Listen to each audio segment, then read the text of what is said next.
everybody, and welcome to the third episode of Season 2 of the Coffin Corner Podcast. I'm your host, ElderPunk, and with me, as usual, is my good friend, Richie. Richie, hello. It's been a few months. Hello. It has been, 3 months since we did our draft preview? We really should have done a post-draft podcast, but summer is busy. It is. And hot. I don't know if I could sat into this front room. So hot. I don't know if I could sat into this front room. And I have to turn my overhead fan off when we record, otherwise my audio sounds terrible. So like you're on a helicopter? Baked. Yes. Live from the desert. Yes. In the Middle East. I'm very ready for it to be like November and us recording when it's actually nice in this room. But I'm excited, man. Football season's right around the corner. We get the Hall of Fame game tomorrow night, which is the official start of preseason. We've had training camp for a couple weeks, and before you know it, we'll be doing fantasy football drafts and watching football. Dude, it's crazy. We were talking about needing to start the podcast because training camps were starting soon last week, and then you're like, and then there's a game on Thursday, and I was like, what? I didn't even realize it was starting games that quick. That's crazy.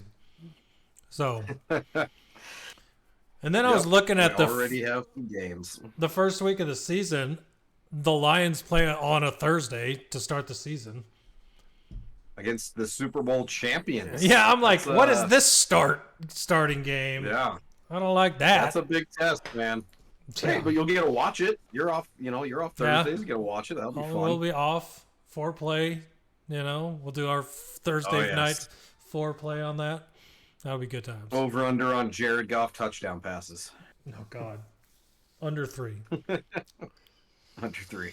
That's. We'll give Jamar Gibbs 2 touchdowns. 2 is good. Yeah. Well, yeah, looking forward to it. We'll recap the off season for the AFC this week and recap the off season for the NFC next week, and then we can start diving into previewing the 2023 season. I like it. I like it a lot.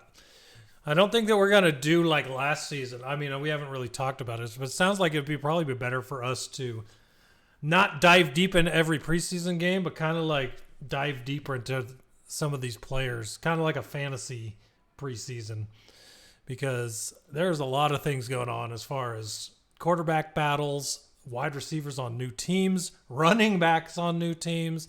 Like, it's crazy. So yeah, absolutely. I mean, I always like to watch the preseason because there's always players that do well in the preseason, but then of course never get the chance in the regular season. But yeah, I think throughout the month of August it'll be more of a what does this game mean for the regular season as far as, like you said, quarterback battles. There's a couple teams, 3 rookies that potentially could be starting, some other teams with potentially new starters, so a lot to talk about there. And I always like talking about fantasy football. You know that. I'm in like 8 leagues. Yeah. I want to say shout out to the chat, to Cheesehead. Welcome in. You should know I'm a Lions fan, so just be prepared as a cheesehead. But I mean, you guys don't have my least favorite cheesehead anymore, so there's a lot less for me to hate over there. That I know that's very true. Actually, is part of the reason I hated the Packers so much was because Aaron Rodgers. Now it's more of a casual indifference. Now it's like me disliking the Vikings and the Bears. It's just a rivalry. It's just a divisional rivalry thing, yeah. Yeah, exactly. So, well, let's dive on in. If you don't know, if you're new here, every episode we do a top 5, and the top 5 changes every time. This time, I only have 4, and Richie has 7, but it's kind of it was our top 5 in the past, one of our top 5s, and it was players we were looking forward to last episode before the draft, and these were people we thought were going to be diamonds in the rough. So basically we thought we'd check in on where they landed, what their outlook for the season looks like, and just what we think about where these players ended up. Yeah, my thought for top 5 originally was, top 5 favorite moves of the offseason, but to be frank, I wrote these notes at like midnight last night, and I didn't have the energy to think about that. So maybe that'll be next week's top 5. Yeah, exactly. All right. Well, I'll start off. I wanted to mention this before when we were talking about Thursday Night Football, but the Thursday Night Football this week is the Browns and who are they playing? I know it's the Browns because that goes to what I'm about to say with this guy. But the Jets, I think. It is the Browns and the Jets. That's right, because Deshaun Watson and Aaron Rodgers aren't playing. So, yay! But the first player I had, the QB I had on my list was Dorian Thompson-Robinson from UCLA. I thought he was going to be a sleeper pick. He was actually picked very late, like I thought he would. He was round 5, 140, to the Cleveland Browns. So we might actually see Dorian Thompson-Robinson play tomorrow. The problem is he's currently behind Josh Dobbs and Kellen Mond in Cleveland. So who knows if he might be playing garbage time in quarter 4 tomorrow. But that'll be interesting to see. So I'm looking forward to that. Yeah, actually, I expect him to play. Obviously, Deshaun Watson's not going to, but I think if he doesn't get at least a drive or two in the fourth quarter as the preseason goes on, especially like game 4, it'll probably be like mostly him playing. Because you look at Josh Dobbs, Kellen Mond. I mean, Josh Dobbs been around for a while. Kellen Mond, I think, is still fairly new. So Dorian Thompson-Robinson definitely has a chance to stay on as the third quarterback if they decide to move on from Dobbs. Or even Mond. Because I don't think Mond was drafted very high. Actually, he was picked in the 3rd round last year. So yeah. So he'll definitely stay on, I'm sure. But Josh Dobbs, I know he's been around for a while. So why not keep the 2 young guys in Mond and PTR? So yeah, we'll see. Something fun to watch. Shall see. My first one was also a quarterback, Clayton Tune from Houston. So he was not drafted. All of my what? He was not drafted. Wasn't Clayton Tune a unrestricted free agent? Was he? I thought he got he got drafted 5th round. I thought he was undrafted for some reason. Okay. No, he got drafted in the 5th round by our hometown Arizona Cardinals, which is pretty awesome. I picked all my guys based off their RAS score when we were doing our draft preview and looking at the guys with the highest RAS score. He had a RAS score of 9.83, which is pretty good. He went to Arizona, who have a new coach and a franchise quarterback who's probably going to miss the whole season. He actually, in the news last week, and is talking about potentially starting some games this season. He should be the starter because I'm telling you what, as a Lions fan, I can tell you that Jeff Driscoll and David Blau are not it. And Colt McCoy is old and apparently in training camp throwing interceptions like crazy. And the only one that's actually doing well is Clayton Tune. So I think he should end up being the starter by the end of the preseason. Yeah, I don't know if they'll go with Colts just because of his experience to start the season. But I definitely expect Tune to at least get a game or two. The coaching staff seems to like him.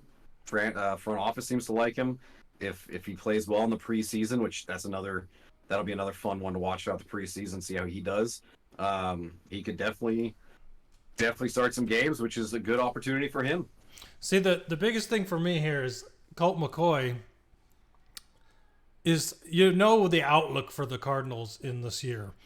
Colt McCoy is throwing interceptions to Arizona's defense. If you think he's going to do better against a good defense, that's a bad look. So we'll see what happens for sure. No, I don't think the Cardinals have any thought of actually competing this season. I mean, everybody talks about Kyler's injury. It's like he got hurt in December. If the dude comes back at all this season, I'd be amazed. Yeah. I don't know if they'd be able to roll out a 5th round rookie quarterback over a guy like McCoy who has started games in the NFL and has started games for the Cardinals. But again, if they roll out Colt McCoy week 1 and they lose, they could be like, well, let's just put out Toon. I mean, he can't do any worse than lose a game. So Yeah, exactly.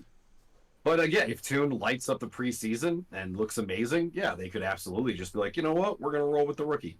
And then the Cardinals have a backup quarterback for the next 5 to 6 years.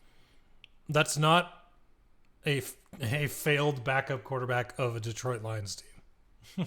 Yes. I'll name my other quarterback since I have more than you anyways. This one was more of just a fun story. Holton Ahlers from ECU is a descendant of Ragnar Lothbrok, which I thought was hilarious. I mentioned that in I our remember that. draft preview. I hoped the Vikings would draft him, but they did not. He ended up going to the Seahawks, where I think he's like the 3rd or 4th quarterback in camp right now. Still has a chance to stay on the roster, but that one's a much bigger long shot than someone like Clayton Tune. Let's see. He was undrafted. Yeah. Gotcha. If you're the Vikings, sign him. You Yeah, didn't right? even have to spend a draft pick. It's Sign not the guy that just much for the money. fun story. Yeah, that's but a missed camp. opportunity in Minnesota. That's like training camp PR for the entirety of this preseason. Just get some attention, the memes going. I mean, yeah, just a missed opportunity all around. Terrible. So my running back also had a massive RAS score, which was not surprising considering he was listed as the best running back. But that's Bijan Robinson, of course, from Texas, who went to the Atlanta Falcons with the eighth pick in the first round. A top 10 running back. Doesn't happen often, but it happened again. Unfortunate. It's good for him because he's going to get paid on his rookie contract. Who knows what happens after that with everything going on with halfbacks right now. But good for him. And out of everything, it looks like he's going to be starting, of course. We talked all last season about how Cordarrelle Patterson was tearing it up, and he's not even a real running back for the Falcons. Tyler Algier was there as the backup to Cordarrelle Patterson, and we just kept saying either Tyler Algier will have to start eventually, or they need an actual running back. And now they have an actual running back taken in the top 10. It's kind of exciting to see what he can do because we already have seen enough of Desmond Ridder to have an idea of what he can do. So I have a feeling Bijan Robinson on a team that was running well last year with not great running backs will have a monster year. Yeah, absolutely. They've got a good offensive line. They run the ball more than anybody in the NFL. If you go into mock drafts, a lot of fantasy rankings have Bijan Robinson as like the 3rd running back, if not higher than that. People expect a lot of things out of him this season, and I don't see any reason why he shouldn't succeed. Yeah, I think he's going to be awesome. We'll see how it goes. Yeah. My running back was Israel Bonaconda from Pitt, RAS score of 9.63. A lot of places had him as a sleeper running back in this draft. Unfortunately, he went to the Jets, where they already have Breece Hall and Zach Knight and Michael Carter and could potentially sign Dalvin Cook. So that poor guy is probably not going to see the field, barring injuries to a bunch of people. But again, preseason, tomorrow night, hopefully he'll get some touches, see how he does. Yeah, that'll be fun. That's one of the good parts, at least, of the preseason is seeing some of these players that you're not going to see on the field a lot getting extra time. That's like Zach Moss, for example, for the Bills. Didn't get a lot of time when he played on the Bills in the regular season, but always tore it up in the preseason. So I knew that if he were ever to be like a backup somewhere or even a starter, he was good enough to be in that role somewhere. And so you could probably see the same thing from him here as a Jet, even if you're never going to see him in the regular season. Yeah, if he gets the chance during the regular season, there's always the opportunity later in the season. He's like the 3rd back because guys get hurt or whatever. But potentially this is more of a next season and going forward thing. Dalvin Cook, if they sign him, is not going to be there long term. Michael Carter's, I think, got to be a free agent sometime soon. So somebody to watch for the Jets. I'm disappointed. There are a lot of teams. You look at the Dolphins who could desperately use a number 1 running back. I mean, a guy like that could have gone there and won the job in camp. Why needs to isn't win the James job anymore. Robinson there? James James Robinson's Robinson, just chilling. he got released from somewhere recently. He got released from the Patriots like a few months ago. Yeah. Yeah, I don't know what's going on with James Robinson, but Well, they were looking to sign him. The Giants were looking to sign them when they were having all the Saquon Barkley issues, but he never signed. Wait, maybe he did. It looks like he's listed current team Giants, so maybe he did sign. Oh, okay. Well, I mean, you talked about the running backs earlier. You look at like Ezekiel Elliott, Leonard Fournette, Alvin Cook's still a free agent. I mean, there's so many running backs that you think would be on teams that just aren't because no one wants to pay the position. Yeah, it's crazy. But I did have one more running back, Deneric Prince from Tulsa, at a RAS score of 9.81, which I believe was the highest or second highest for running backs. He actually went to the Chiefs. Kind of interesting there, just because they've got Edwards-Helaire, but he's a bust. He hasn't done anything. They've got Isaiah Pacheco. They've got Jerick McKinnon. But Edwards-Helaire, I don't think he's much of a threat. And, Andy Reid's so creative. Deneric Prince could get opportunities throughout the season as a change of pace type back. But you look at Isaiah Pacheco. He came out of nowhere last year to kind of win that job from Edwards-Helaire. Played well in the playoffs, but I wouldn't consider Isaiah Pacheco a locked-in number one. So, I also have Michael P. Ryan to watch. Oh, they have Michael P. Ryan. Yeah, I don't. But yeah, so another one during the preseason to watch. But if out of Abanaconda and Prince, I could see Prince actually getting on the field sometime this year. Abanaconda could literally be inactive every game this season. Yeah. We'll see what happens with him. Yeah. I do find it funny that Jahmyr Gibbs, we didn't even talk about, second running back taken. Yeah. Middle of the first round by the Lions. Like, what? I remember I was sitting with Jeremy when they drafted him, and I was like, who the f*** is that? I'd never even heard that name. I had seen his name as like a second round running back, so for him to go that high was definitely a shock. But yeah, I mean, if they use him properly, he could be an electric piece of the offense. Yeah, exactly. Head into wide receivers, a name that I hadn't thought about much until I was looking over the list of names that I had, and that's Jonathan Mingo, a wide receiver I had a good RAS score, had high hopes for, just from what I'd seen. He was picked in the second round, 39th, so, beginning of the first round, by the Carolina Panthers, which is a good spot for him considering their number 1 and 2 are Adam Thielen and DJ Chark. And he's fighting for spots for the slot receiver with Laviska Shenault and Terrace Marshall Jr., which shouldn't be too hard for him to get in there because, A, DJ Chark is always hurt, and, DJ Chark really isn't that good. As a Lions fan who had him for the past couple of years, you could have, 10 years from now, you could say, DJ Chark was a Lion for 2 years, and I would have been like, oh, yeah. That was a thing.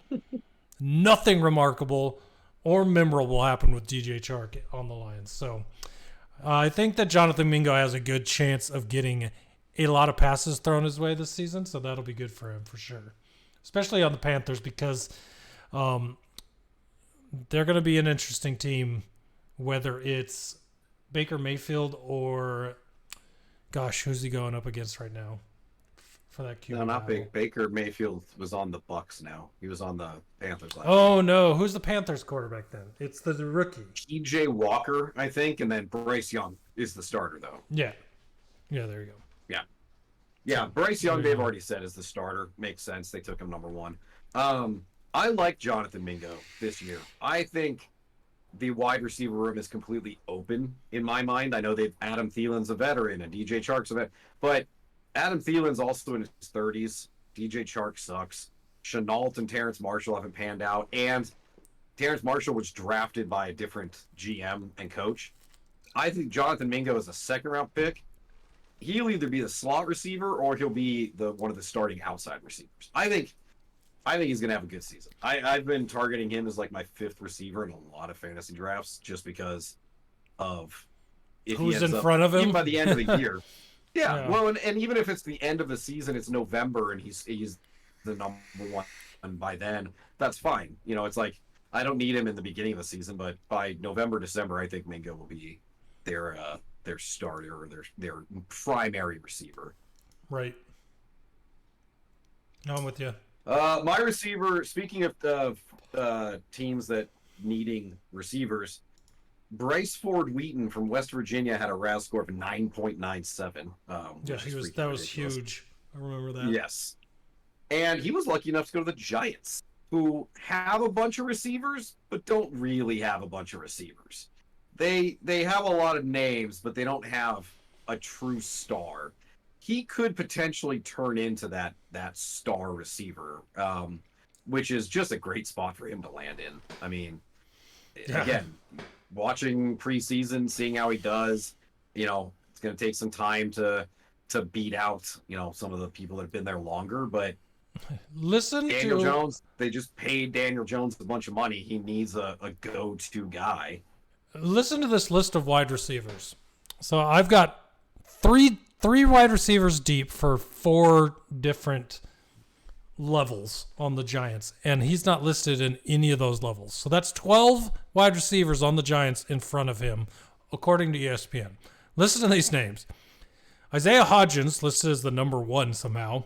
Darius Slayton, Paris Campbell, Wan'Dale Robinson, Jalen Hyatt, Sterling Shepard, Cole Beasley, Jamison Crowder, Jeff Smith, Colin Johnson, Davis Sills V, Khalil Pimpleton, if you remember him from Hard Knocks.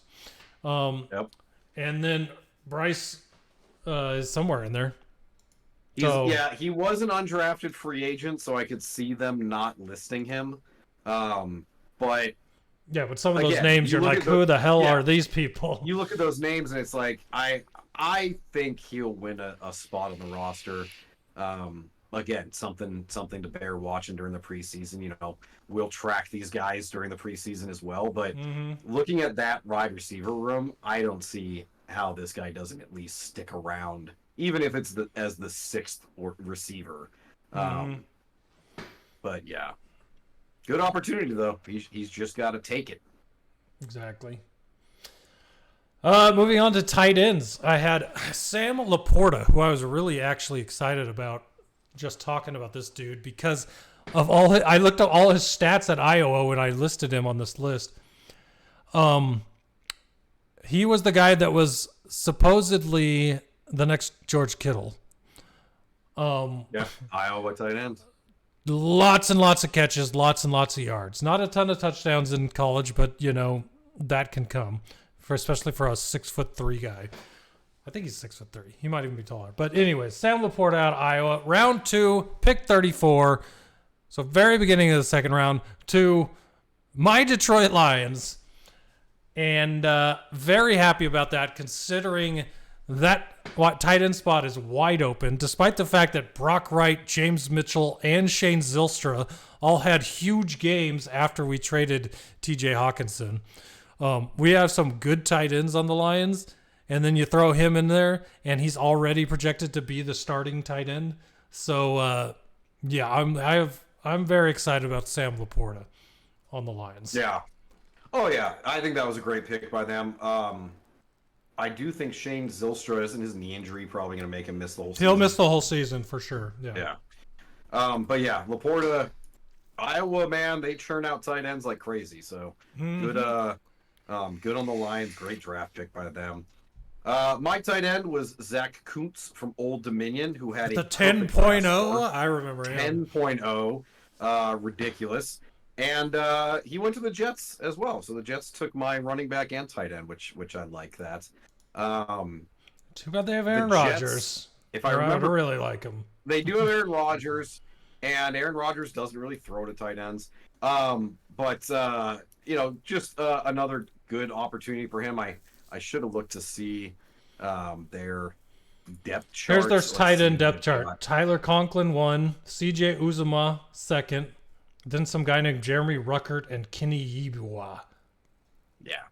So I mean, they've got Conklin, Uzuma. So, but again, those are guys that have been around for a while and haven't really broken out per se. So, definitely an opportunity for Kuntz to actually break out as a tight end there. But again, Rodgers never throws to the tight ends unless their name is also Rodgers. So I don't know. We'll see how that goes. Or they have to list him as a fullback. Then they'll throw to him. Yeah. Yeah. Last one I picked was the linebacker Jack Campbell, who had a RAS score of 9.98, and he went to the Detroit Lions. So Lions, man, they had a great draft. I know that everybody makes fun of the Jahmyr Gibbs pick because of how early it was according to other draft boards. But then they turned around in the second round and took Laporta and Jack Campbell and knocked it out of the park. So, well, Campbell was a first. He was 18. Oh, was he? He was the okay. Jahmyr Gibbs was the Rams pick that we traded down to 12 to pick Jahmyr Gibbs, and then 18 was the Lions pick where they picked Jack Campbell. Okay. And then in the second round they picked Sam Laporta and Brian Branch, the defensive back. So I like their draft. I mean, Jahmyr Gibbs, Jack Campbell, Sam Laporta, Brian Branch, and then Hendon Hooker. Yeah, that's going to be an interesting one. I don't think he's going to play in the preseason though. I don't think he's still. No, he's still hobbling around. Okay. So which is a shame, but that was a pick for the future. Yep. But yeah, we'll still watch those guys throughout the preseason. See how many of them get on the field, what they're doing in training camp, and it'll just be fun to track their journeys throughout August and potentially the season, if any of them can get more opportunity. But let's quickly dive into some of the biggest news stories that have happened in the last couple months.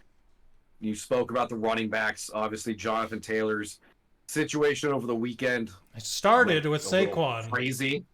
So Saquon Barkley was going to get the franchise tag, and he was mad about it because obviously one of the best top 3 running back in the league, proving last season that he's back from his injury, and the whole league just does not want to pay halfbacks because they can find similar output from younger people or different backs that they can pay less money. But my thing is, this is the part that gets me. I know it's a passing league. A lot of receivers that are making $5 to $6 to $7 million more as a third or fourth receiver than the starting halfbacks on teams do.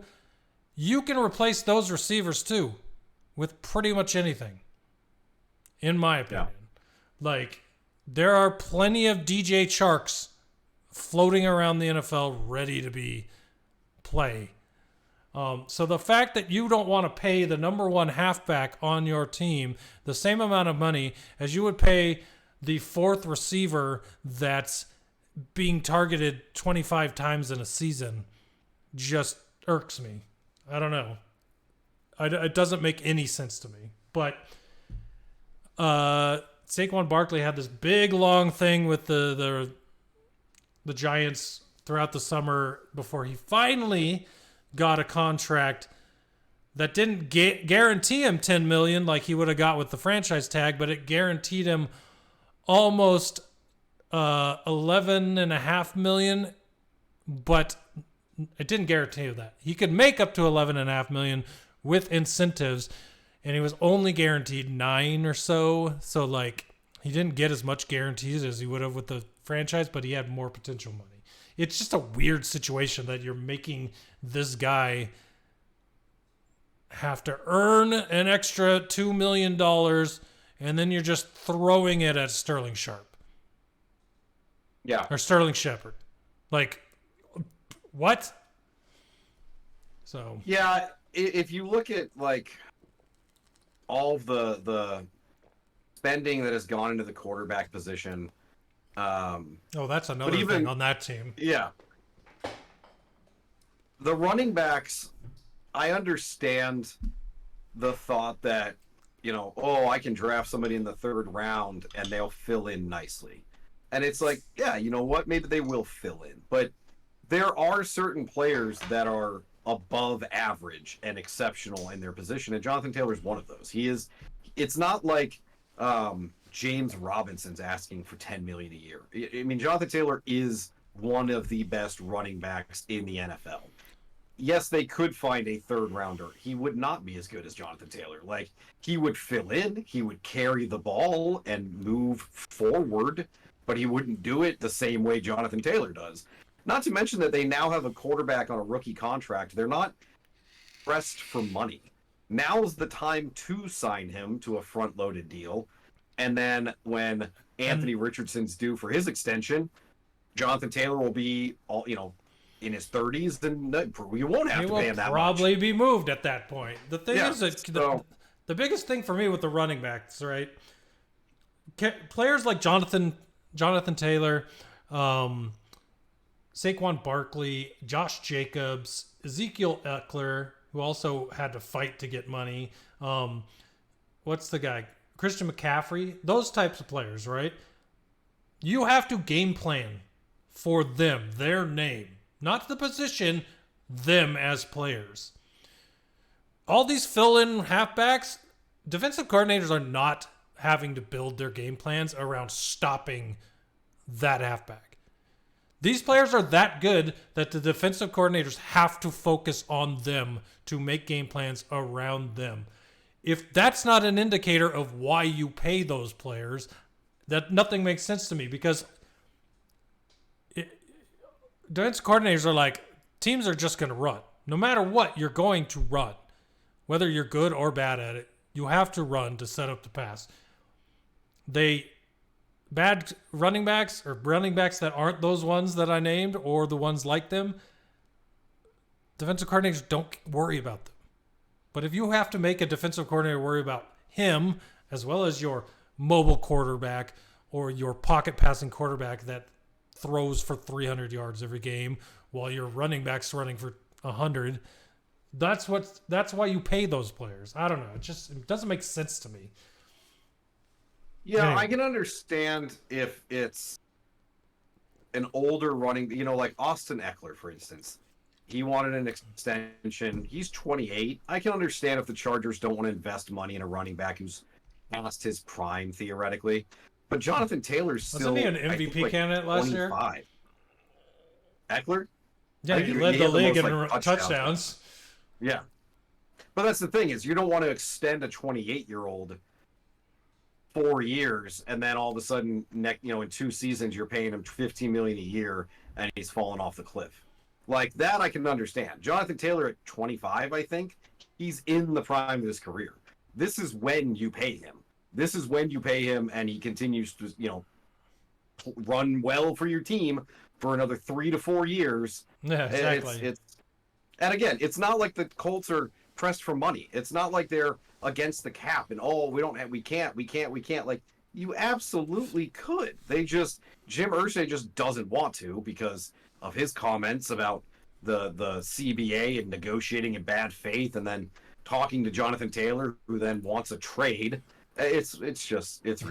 My favorite argument is, this is what you argued for. This is what you negotiated.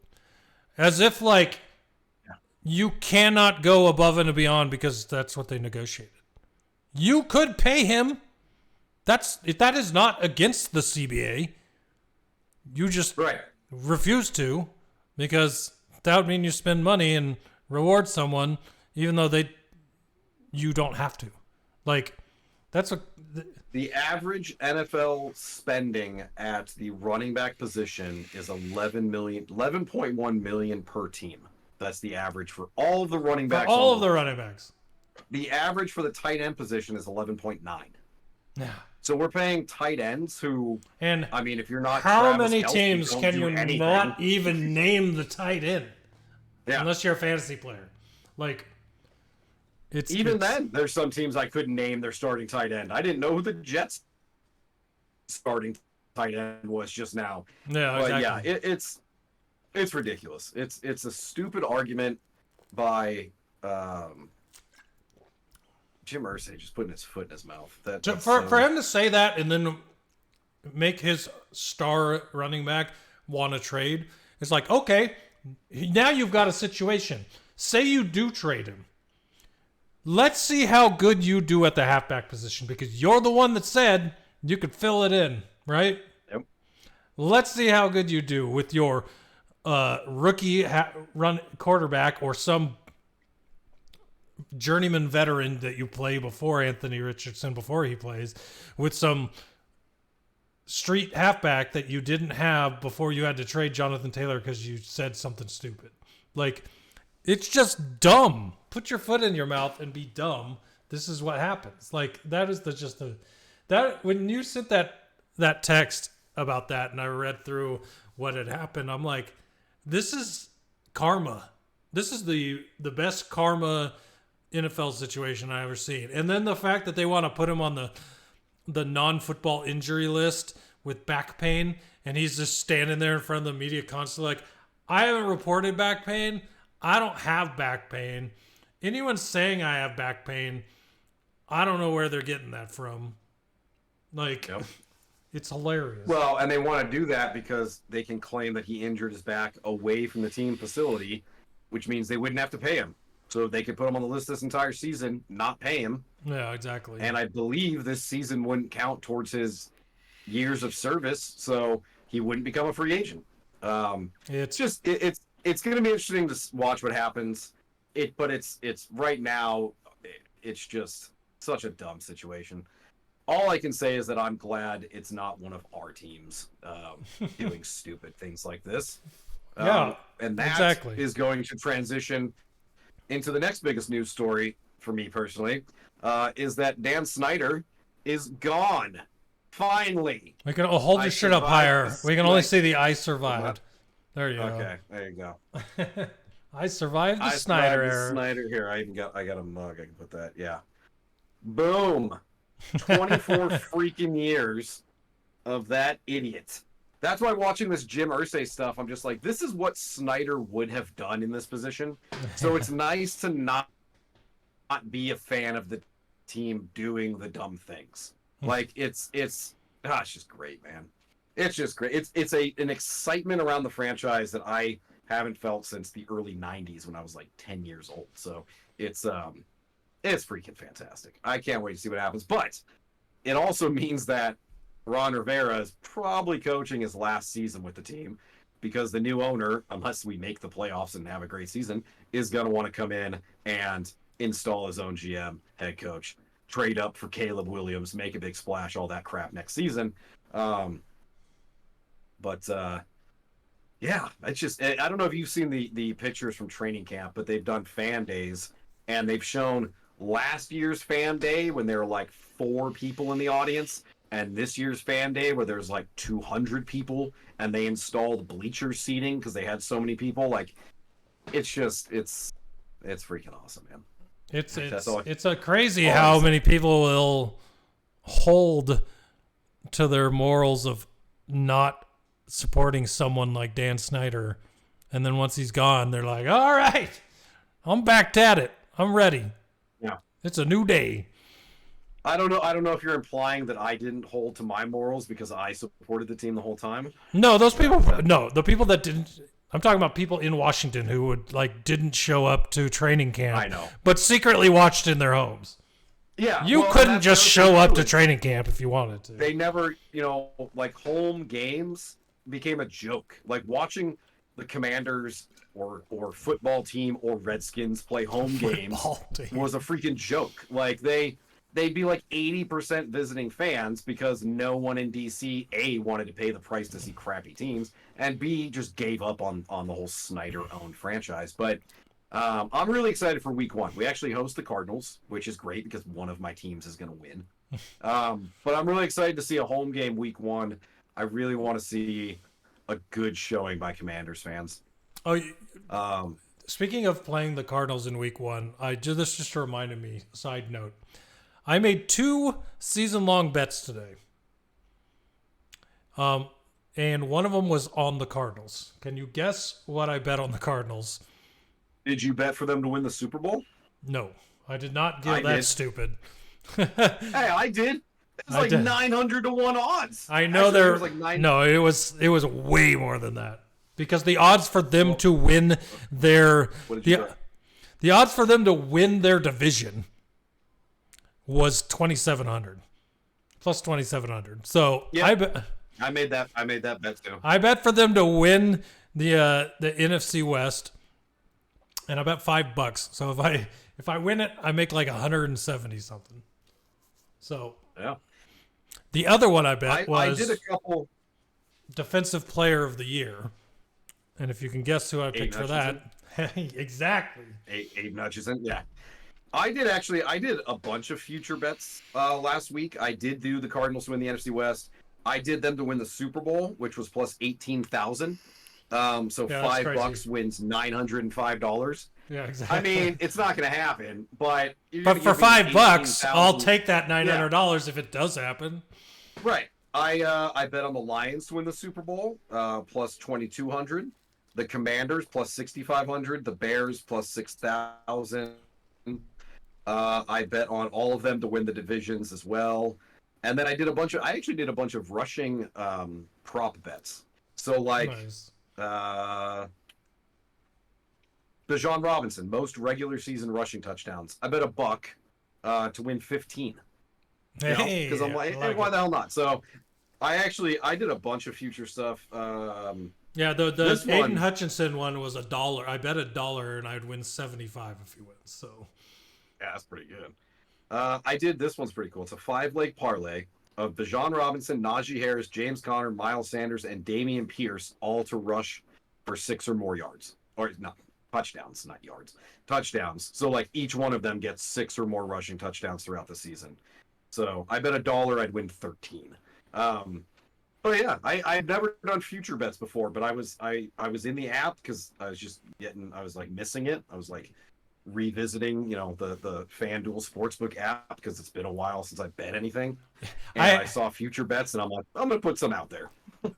I like the futures because I only did one 2 years ago, and that was I bet the Titans to win the Super Bowl because it was plus like 1,800, but the Titans were like supposed to be really good that season because they were really good the season before. So I didn't understand why they were so low.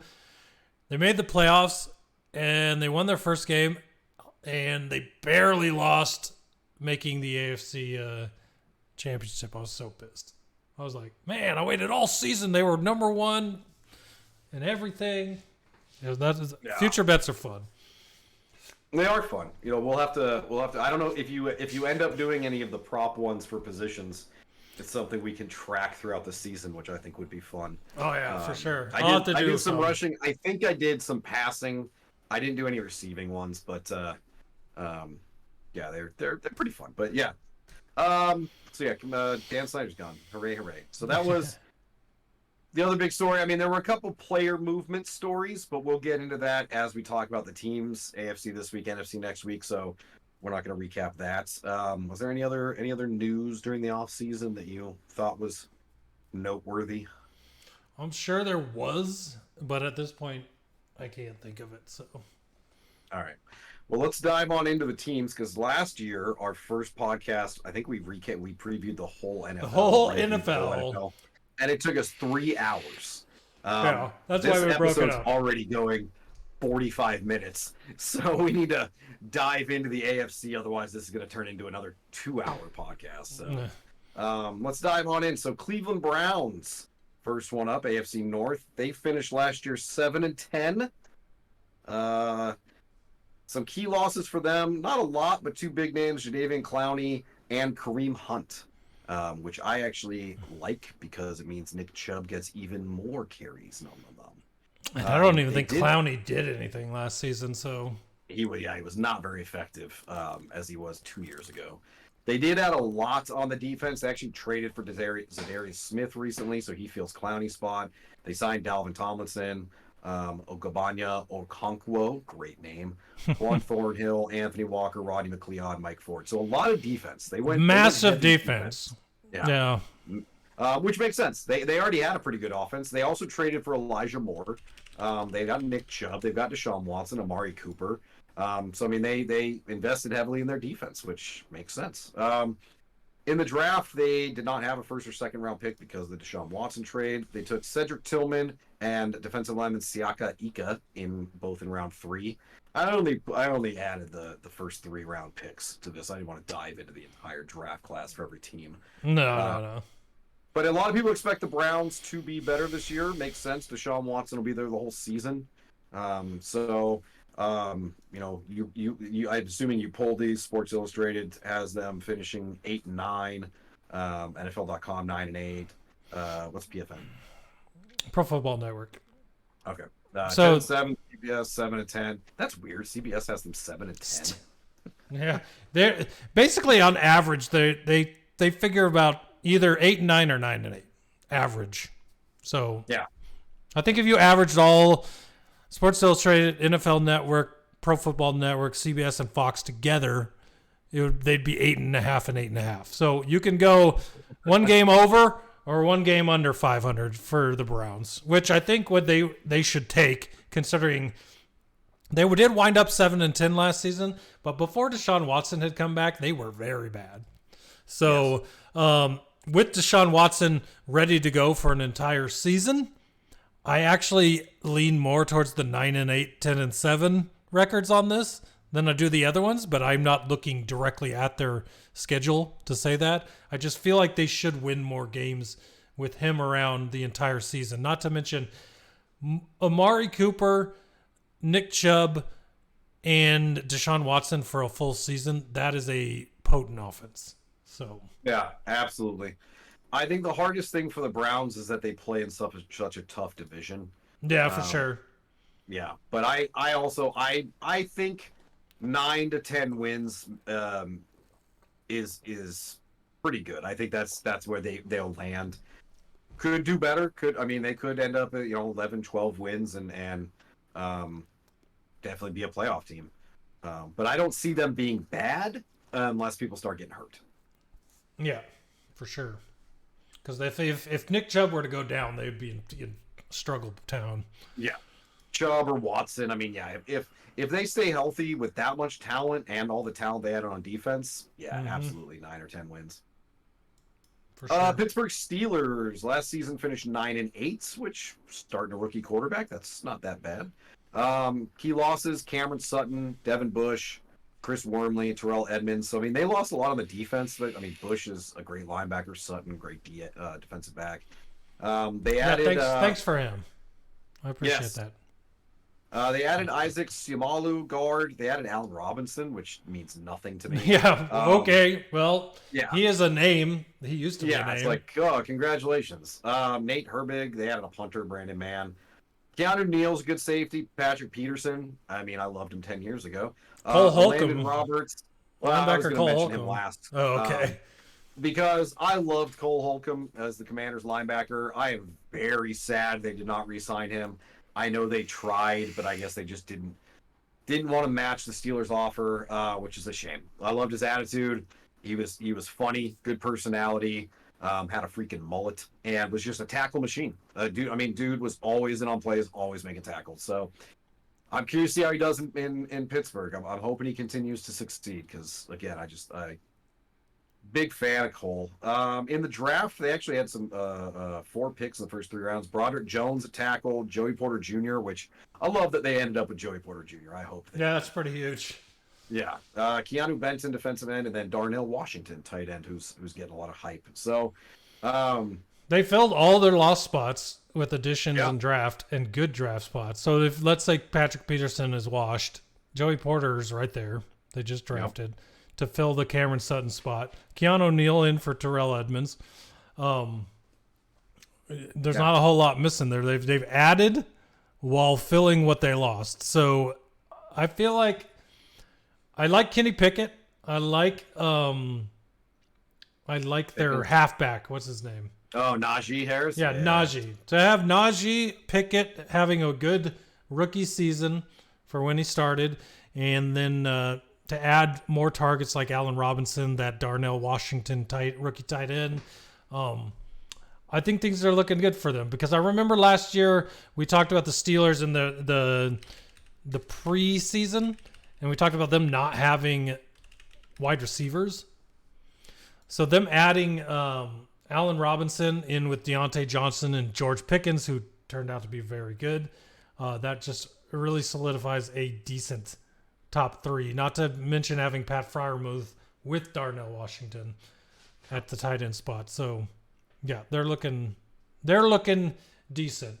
Now, I don't think that 9-8 was a fluke. I think that they are a good team. I think they could probably expect to get that or maybe a game or two better. That's my guess. If you're looking at the outlooks from the 5 on there, there's 10-7, 9-8, 8-9, 9-8, and 10-7. So average probably 9 to 10 wins.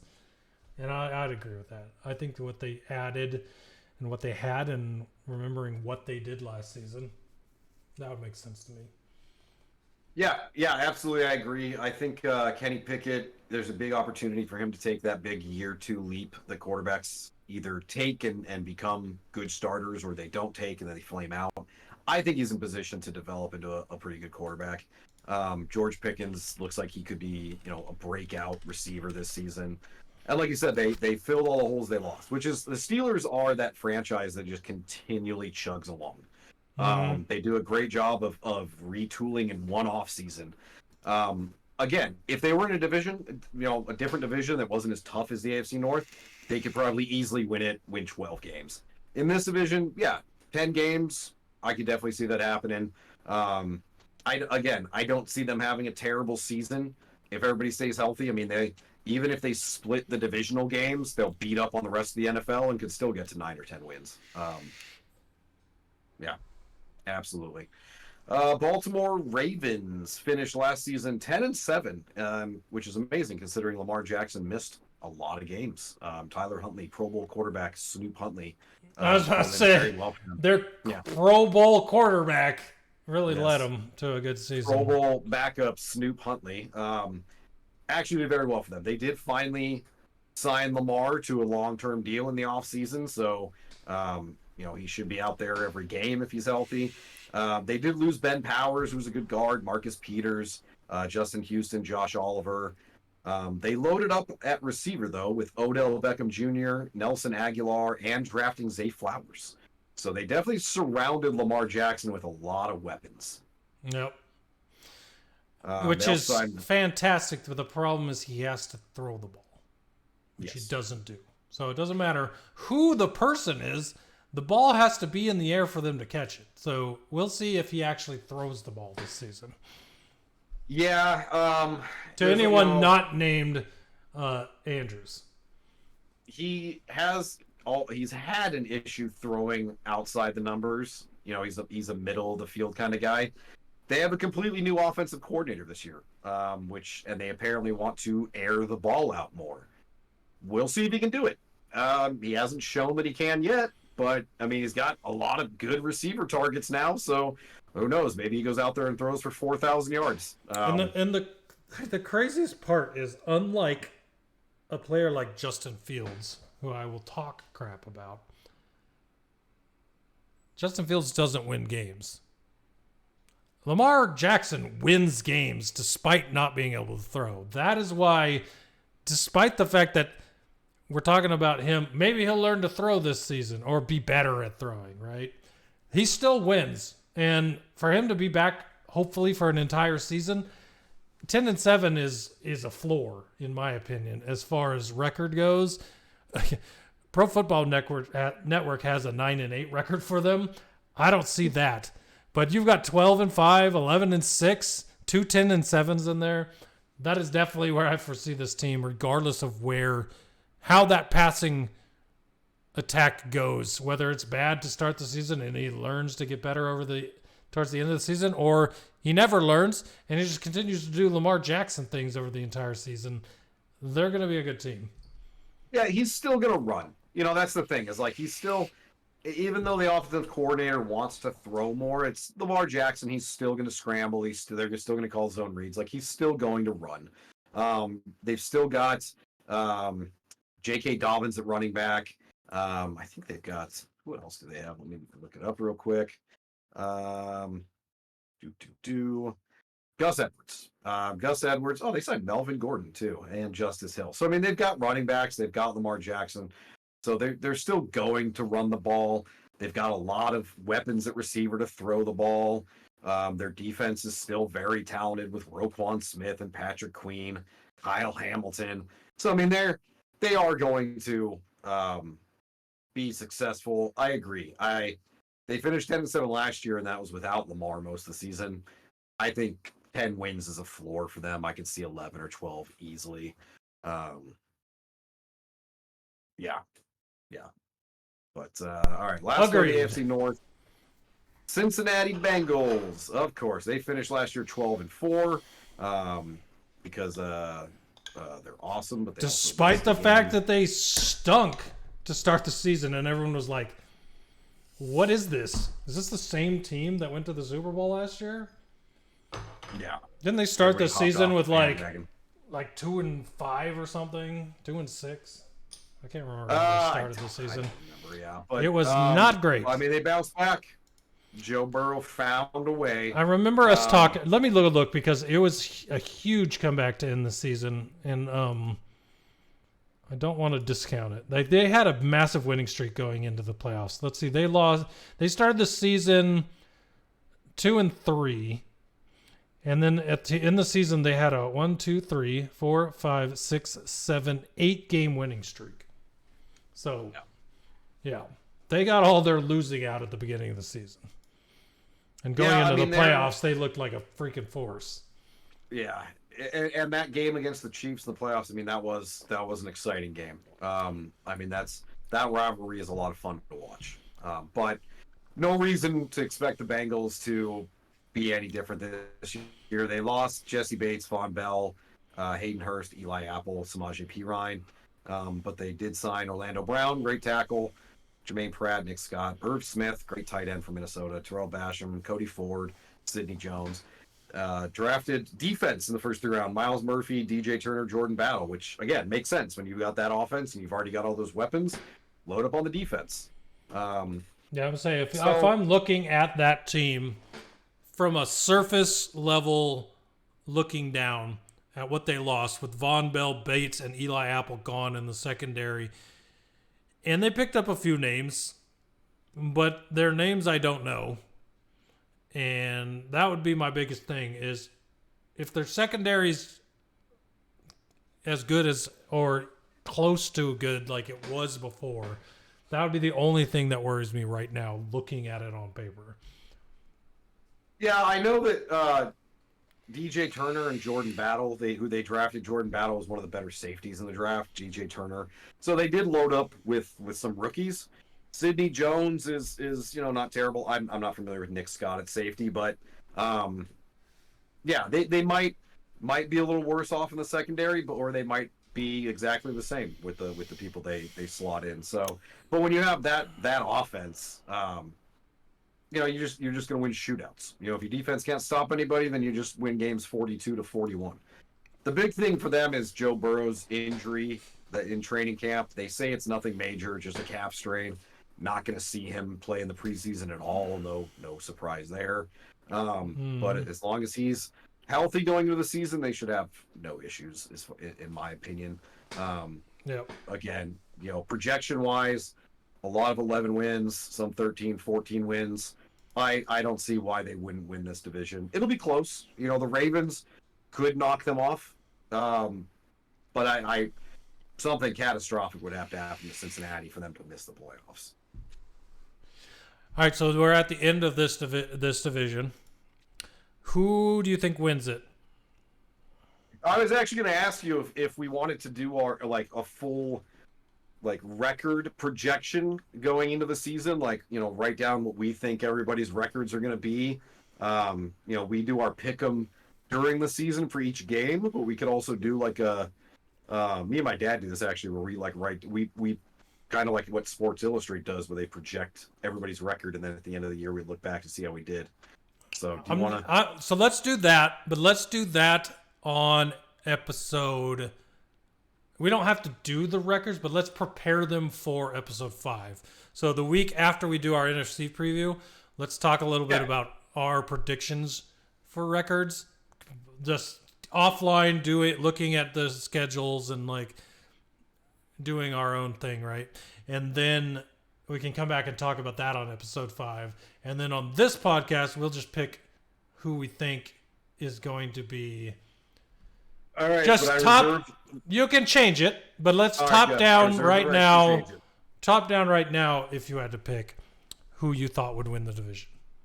You want top down or just the division winner? No, I'm just saying top down, meaning we're looking at it from a general perspective. I gotta go with the Bengals just because they've done it 2 years in a row, and I do love Joe Burrow and Jamar Chase. It's tough. I think the Ravens have a legit opportunity to knock them off, but I'm just gonna go with the Bengals because consistency. I too will go with the Bengals, but not for the same reason. For the simple fact that we have not seen Lamar Jackson for a long time. He did not play in the playoffs, even though it is people think he could have played. But as far as like, I don't have a contract. Why would I play this game? He didn't. He didn't play the end of the season because of that injury. We don't know what's up with Lamar. If I had to guess, he's fine. He's had a lot of time where a lot of people thought he was fine as far as even the playoffs went, so that he's probably fine. But since we don't know, I'm going to pick the Bengals because we do know. Yeah. And even though we don't know if Jackson's good, but he is playing, we don't know if Burrow's good, and we don't know if he's playing, I'm still going to take the Bengals. Yeah, Burrow should be fine from everything they've said. And I agree. And the other thing with the Ravens, with the new offense, we don't know how Lamar is going to look in it. So there's still too many unknowns with the Ravens. Mm-hmm. I think the Bengals are the safe pick. But again, Ravens, I definitely would pick the Ravens to finish second, and it'll probably be close, too. Yeah, but I think the Bengals are going to win. All right, let's move on to the AFC South. Starting off with the Houston Texans, who finished last year 3-13-1. I forgot that they tied somebody.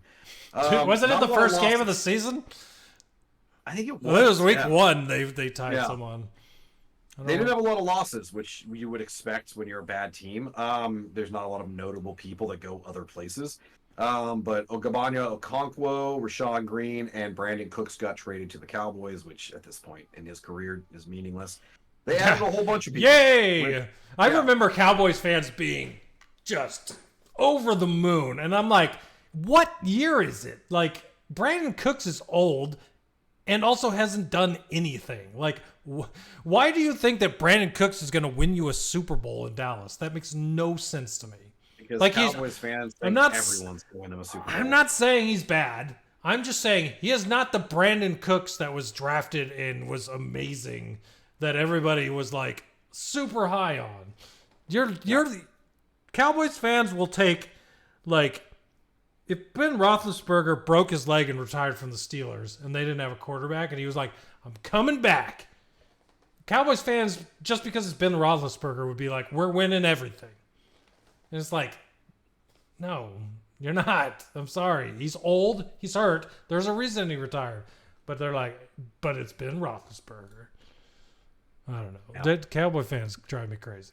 Anyways, small rant. They added a whole bunch of people, which, I mean, when you're the worst team in the NFL, is what you should do.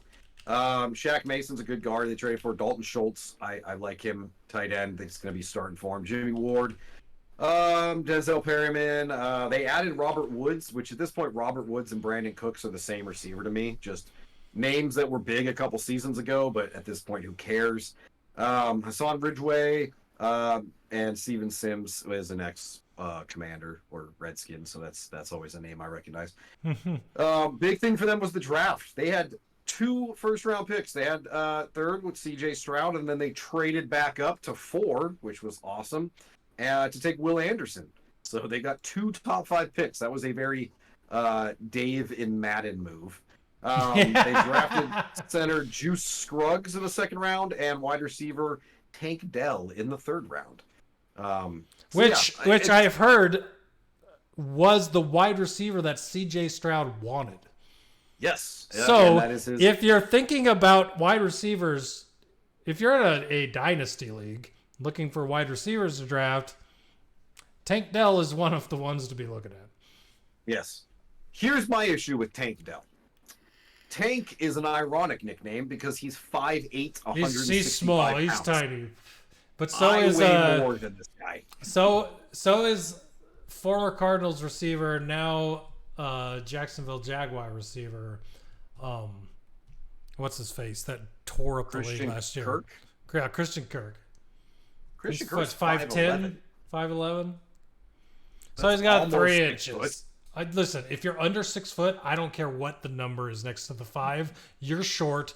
You're not an NFL receiver. Well, you are. You're just not one that I want.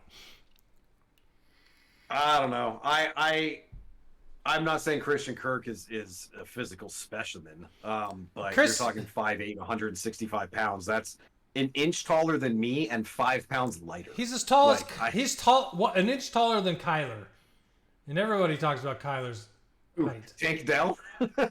No, Tank Dell's shorter than Kyler. I'm talking about Christian Kirk. Well, 5'8" sounds about right for Kyler. I thought Kyler was 5'10".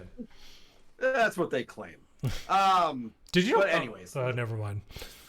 Okay, I got to ask this, and it has nothing to do with this podcast. You went to the baseball game. Right. You went to the Diamondbacks game on Saturday. I went to Friday. Corbin Carroll. How freaking short does that guy look? Were you surprised? Very, very short. He was tiny, and I'm like, I did not realize he was under 5 foot tall. 6 foot tall. I understand. Yeah, sorry. I didn't realize he was under 6 feet tall. Another conversation right now. He looked so small in the batter's box. Anyway, speaking of which, did you see the video of Deuce Vaughn in Cowboys training camp? No. Deuce Vaughn is 5'6", and somebody posted a video of him running with the offense and captioned it. I saw this on TikTok. It was like, this is what it looks like when your little brother plays football with you and your friends. Like, he looks like a toddler running around. It looks like Little League, not Little League, but yeah. It's like Pee Wee football. And again, 5'6" is not crazy short. I'm not saying that, but when he's compared to 6'3", 6'4" offensive linemen, he looks very small. He looks tiny. That's funny. Anyways, Texans reloaded. They've got a whole bunch of new players, new coach. A lot of. It depends on how C.J. Stroud plays. He's gonna start at quarterback. They signed Case Keenum as well, but there's no way in the world that you don't start the guy who took 3rd overall. Stroud's gonna start. They've got Dameon Pierce, who's a good running back. They've got John Mechie.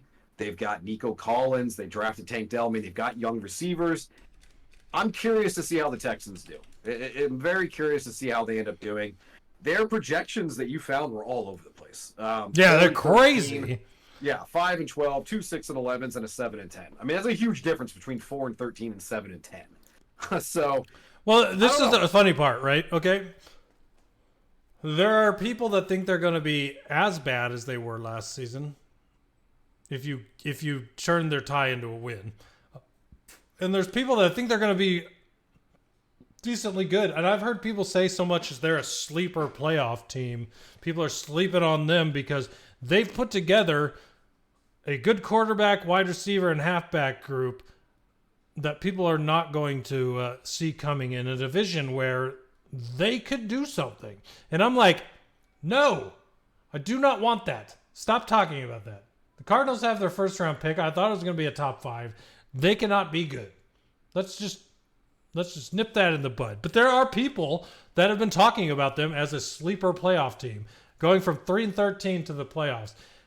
4 and 13, 6 and 11, 5 and 12, 7 and 10, 6 and 11. These records do not surprise me because no one knows what to expect with a team with C.J. Stroud under center, with Dameon Pierce and Devin Singletary behind the quarterback. So we'll see what happens. I've always liked the Texans since they came back. I always liked the Oilers before with Warren Moon and all that. So having a team in Houston always was cool to me because I lived in Texas for 8 years of my life. So I always like, who's the team you like? It was always like, I go to Texas teams, but I never went to the Cowboys because I'm dumb and I always pick the team people don't like. which is why, I became a Lions fan. I can root for the Cardinals, which is why I'm like, Houston's got a football team again. I'm down with that. So I want to see the Texans do well. I just don't want to see them do well this year because the Cardinals got their first round pick. I don't know. But it'll be interesting to see how they do. And I hope that CJ Stroud can do better with his height than no, he's 6'3". It's the other guy from the Panthers that's short. Right. So CJ Stroud's good. I'm hoping they do awesome. The only knock against Stroud, in my opinion, is that Ohio State quarterbacks never succeed in the NFL. I can't think of a single Ohio State quarterback that's been successful. Maybe he'll break the mold. We'll see. But yeah, the Texans don't know what to expect from them. Going to be very interesting to see what happens. If the young players can gel really well quickly, 6-7 wins, sure. If not, 3 wins, top 5 pick for the Cardinals, I'd be happy. But at the very least, it'll be interesting to watch. Indianapolis Colts. I didn't realize the Colts were this bad last year. 4-12-1. Oh, they were very bad. Yeah, it makes sense when I forgot their quarterback was Matt Ryan. They lost some pretty good players. Yannick Ngakoue, Bobby Okereke, Paris Campbell, Rodney McLeod, Stephon Gilmore, traded to the Cowboys. Did Ryan retire? Pharaoh Brown, which is a name I recognize from the Rams, I think. No. Isaiah McKenzie, Darrington Evans at running back, Gardner Minshew, which is fun. Yes. Yeah. Anthony Richardson is not going to be the starter to start the season, which means it is mustache time in Indianapolis, and I am happy about it. I remember last year talking about how I would rather have Gardner Minshew than your boy, the guy from the Bears that's name I can't even remember, Mitch Trubisky. I'd rather have Gardner Minshew. I see good things for Mr. Minshew here on the Colts, so we will see what happens. We'll see if I improved just a Trubisky hater, or if I'm right about Mr. Minshew here. Well, I mean, I think clearly you hate Trubisky. We've already proven that fact. But yeah, no one needs to prove that. I will freely admit Trubisky sucks. So, and he proved that too last season. So, I mean, it's not like it's just something I'm saying. But there you go.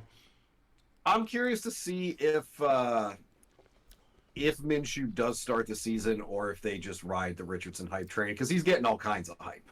But they took him in the first round. They took Julius Brents in the second and Josh Downs in the third. Richardson constantly I'm seeing videos of him throwing 60-yard passes and using his legs in training camp. I don't know if the coaching staff is going to want to sit him for a couple games like the Steelers did with Pickett last year. If they're going to want to just play Richardson right away, it will be interesting to watch. I think Minshew, though, based on the fact that he was in Philadelphia last year with the new coach, if he gets the chance to play, should do well. He knows the offense already, should do pretty well. But I mean, obviously, Richardson's the future. How long are they gonna hold him down? And again, we talked about Jonathan Taylor earlier. That'll be a big thing. Does Taylor pull Le'Veon Bell and sit out? Does he actually get placed on the NFI list? Does he play? Zach Moss broke his arm and is out for, I think, 6 to 8 weeks. So they don't really have anybody else besides Jonathan Taylor right now. As far as my dynasty league goes, he better be playing. I mean, no one's really talked about him sitting out the whole year like Le'Veon Bell did. So maybe he won't. But I don't know. You fantasy owners out there, you want a sleeper pick from me right now? Pick up Alec Pierce. Oh yeah, Alec Pierce is now listed after his rookie season where he did very well as the number 2 receiver on the Colts, and he did good in small uses last year. And for him to be the number 2 now in Indianapolis is huge for that guy. So if you don't know who he is, learn his name, because I have a feeling he's going to have a very good season. Yeah.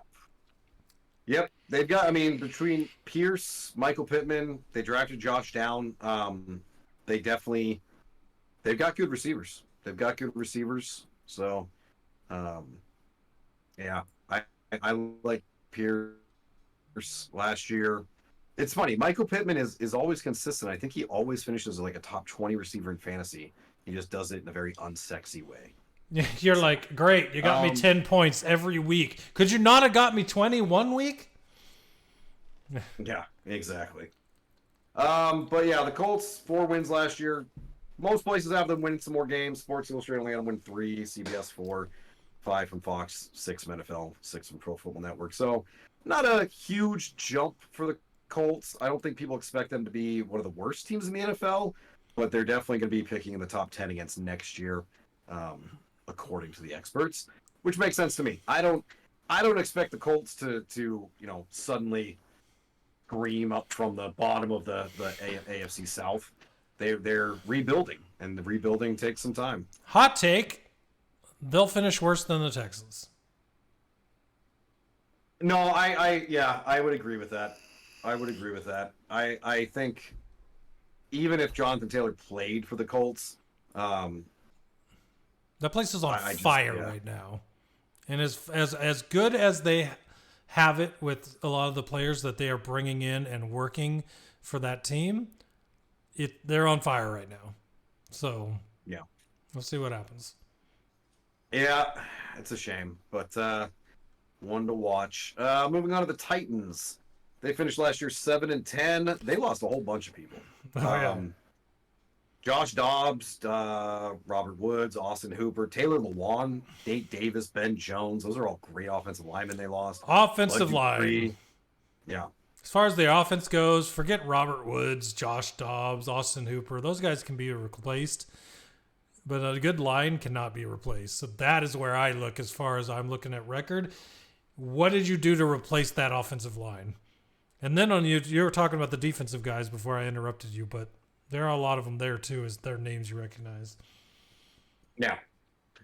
Zach Cunningham, linebacker. They added Andre Dillard to the offensive line, but that's about. And then they drafted Peter Skoronski and then cloned him, or what? Yeah, if they need to. They did sign some people on the defensive side, Arden Key, Sean Murphy Bunting, but yeah, they're in a tough spot. Derrick Henry's getting older.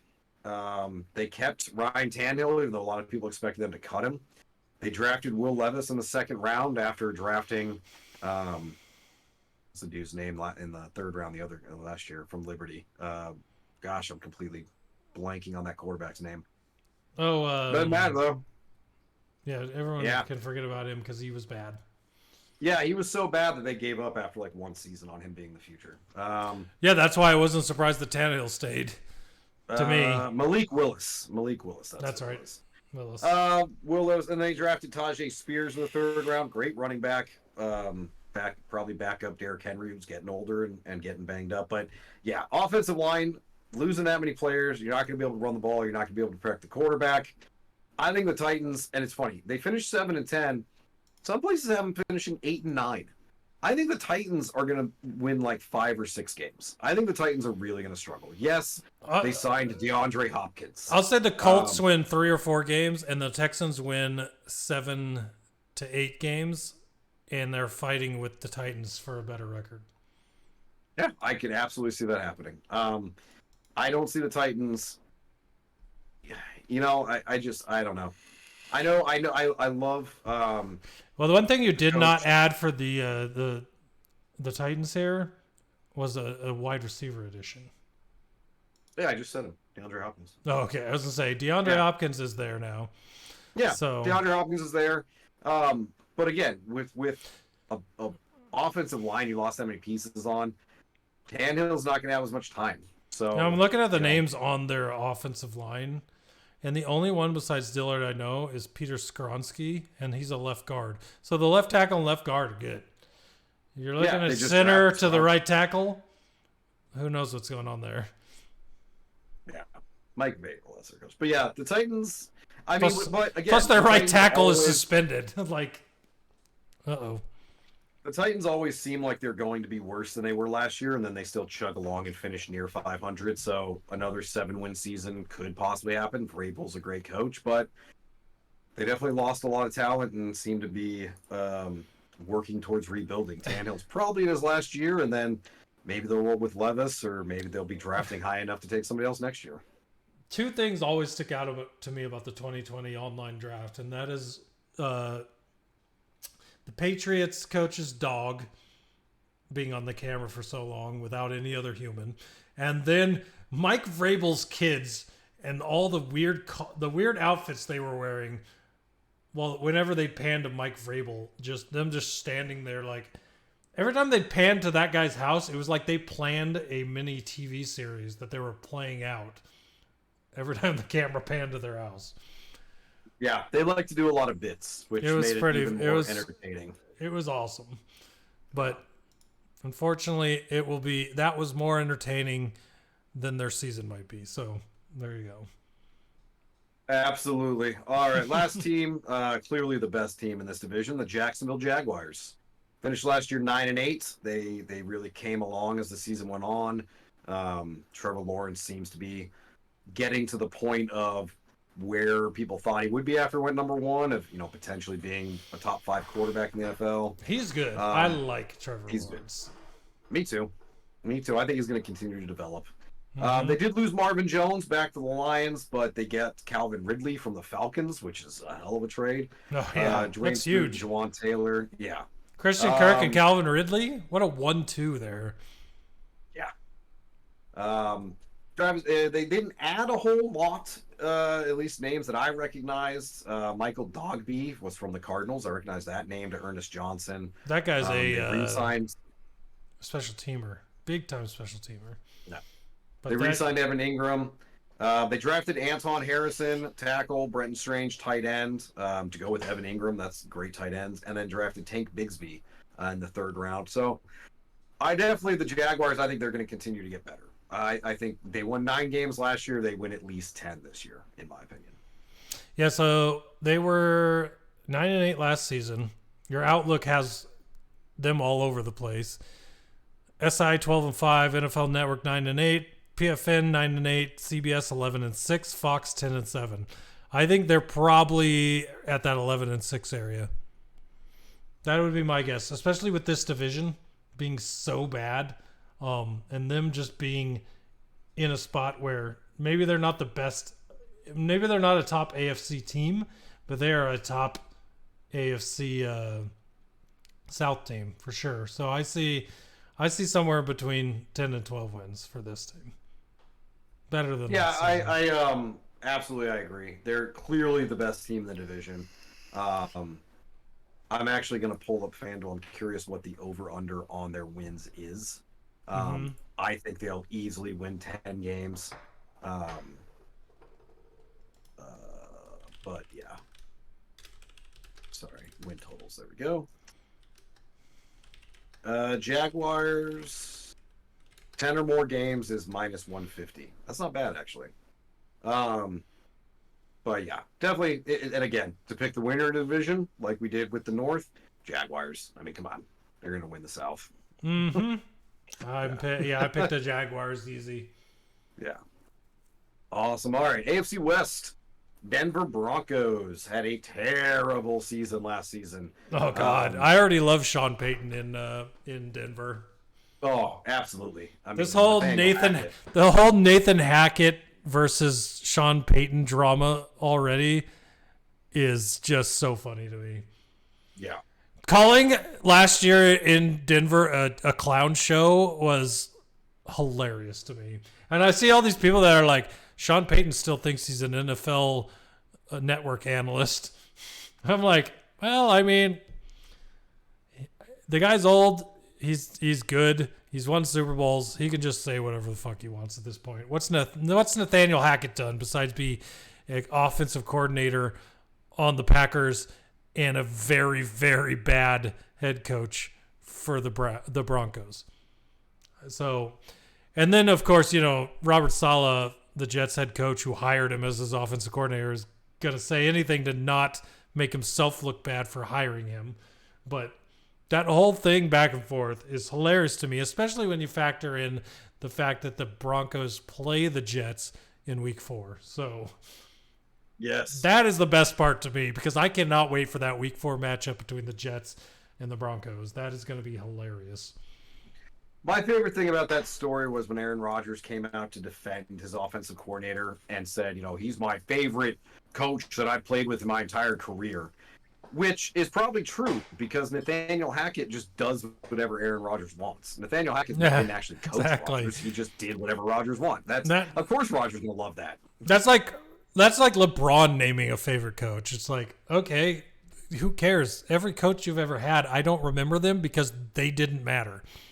You were the guy that did everything, and you got coaches hired because they wouldn't fight you on things. That's the same thing with Aaron Rodgers. It's like, okay, he's your favorite coach, so you're the offensive coordinator this season, Aaron Rodgers. Yeah, exactly. So yeah, Broncos, they lost Jermont Jones, Dalton Reiser, Billy Turner, Cameron Fleming. I'm not familiar with any of those guys. Added Sean Payton. We talked about that. Fantastic for the Broncos. Mike McGlinchey, great tackle. Ben Powers, good guard. Samaje Perine, Kyle Fuller, Adam Troutman at tight end. They drafted Marvin Mims in the second round. Drew Sanders, Riley Ross. The thing with the Broncos was they had a lot of talent last year and just underperformed because of poor coaching.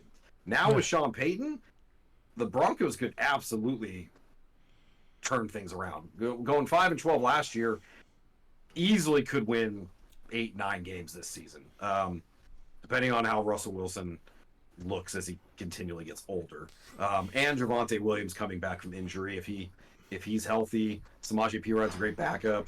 I do not think that the Broncos can look as bad as they did last year in any way, shape, or form. They have an amazing wide receiver room.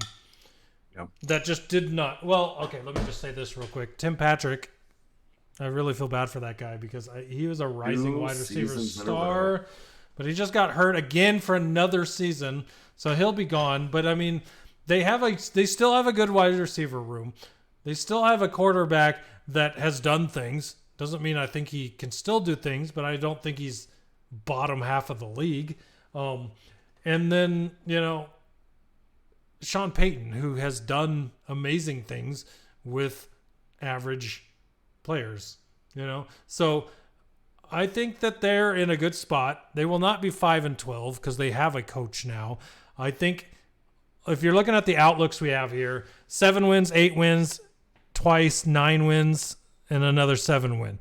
So I think anywhere between 8 and 10 wins for this Bronco team is a fair assessment of the improvement that Sean Payton can bring in one season.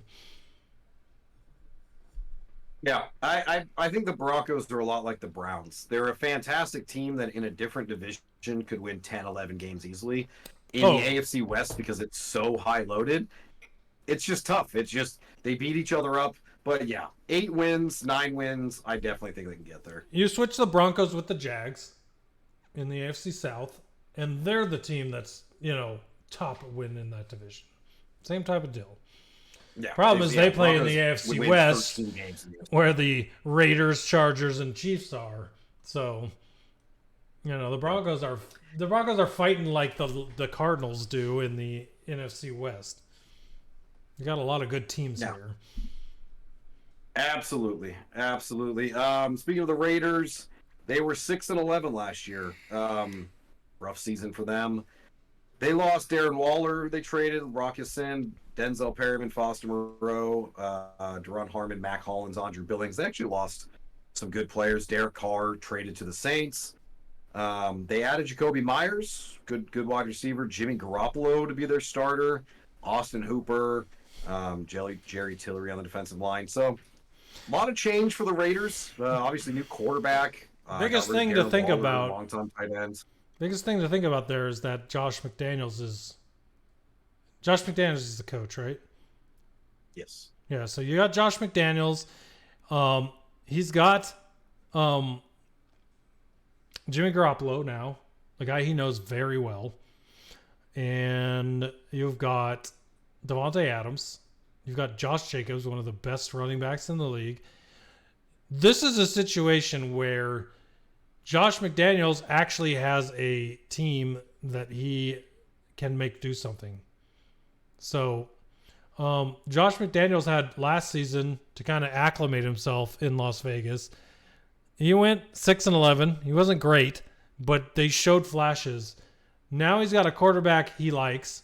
For whatever reason, he didn't like Derek Carr, who was a good quarterback. I don't understand how that situation went down that Derek Carr could be pushed out of Las Vegas, and people would be happy with it. But that therein is why that was allowed to happen. They're not in Oakland anymore. Pushing out Derek Carr in a city that's new to that team was a lot easier than it would have been if they were still in Oakland. I'll say that much. So it'll be interesting to see how that team does. They lost a lot of good spots. Darren Waller, I would put him in that list of tight ends you know the name of. Austin Hooper, I would not. He's just a guy. So it's interesting. It's interesting to me to see where things happen to me, because if I were to pick a team in this division that's going to end up worse than the Broncos, it would be this one. Yeah, I agree. A lot of change. Anytime you change quarterbacks, it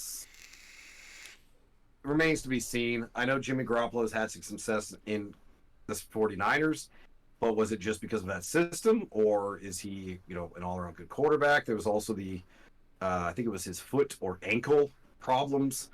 So is he going to be completely healthy? Josh Jacobs going to want to sit out for a contract? I don't know. I think there's a lot of questions around the Raiders. I think they finished last in the division. It is just it's a very good division too, and that's the tough thing for them. Not saying that they could still win 7 games, but could finish in last place in this division. It's funny with the picks here. You had two people picking them at 5 and 12. People picking them at 7 and 10. One person picking them at 4 and 13. Nobody at the 6 mark. So it's like 4 to 5 wins, the average, with 7s thrown in there. It's just a lot of people just do not know what to think with this team. Yeah, a lot of question marks around the Raiders. We'll see it. We'll see how it goes. Which is a shame, because they do have a lot of good talent. So it's just on Josh McDaniels to use that talent. We'll see if he can. The Chargers finished 10-7 last year. They lost Drew Tranquill, Kyle Van Noy, Bryce Callahan, Nasir Adderley. Good pieces on defense. Didn't add a lot. Morgan Fox, Trey Pickens, Eric Kendricks. They drafted Quentin Johnson in the first round, Tuli Tuipulotu in the second round, and Dayan Henley in the third round. But they also extended Justin Herbert. The Pacific Islanders names, I love them so much. I know. I don't know if I said that right at all, but it sounded right as I was saying. I thought you did. You spoke with confidence, and I just... That's all it takes. You just got to speak with confidence. But, Chargers extending Herbert, fantastic. I love that they drafted Quentin Johnston. Keenan Allen's getting older, so they need somebody that's going to step in to take that role. And for this season, with all 3 of them, is awesome. The problem with the Chargers is just terrible luck. Every year they seem like they're going to do well, and then just something at the end of the season happens, and they miss the playoffs. Keenan Allen, out. Austin Eckler, out.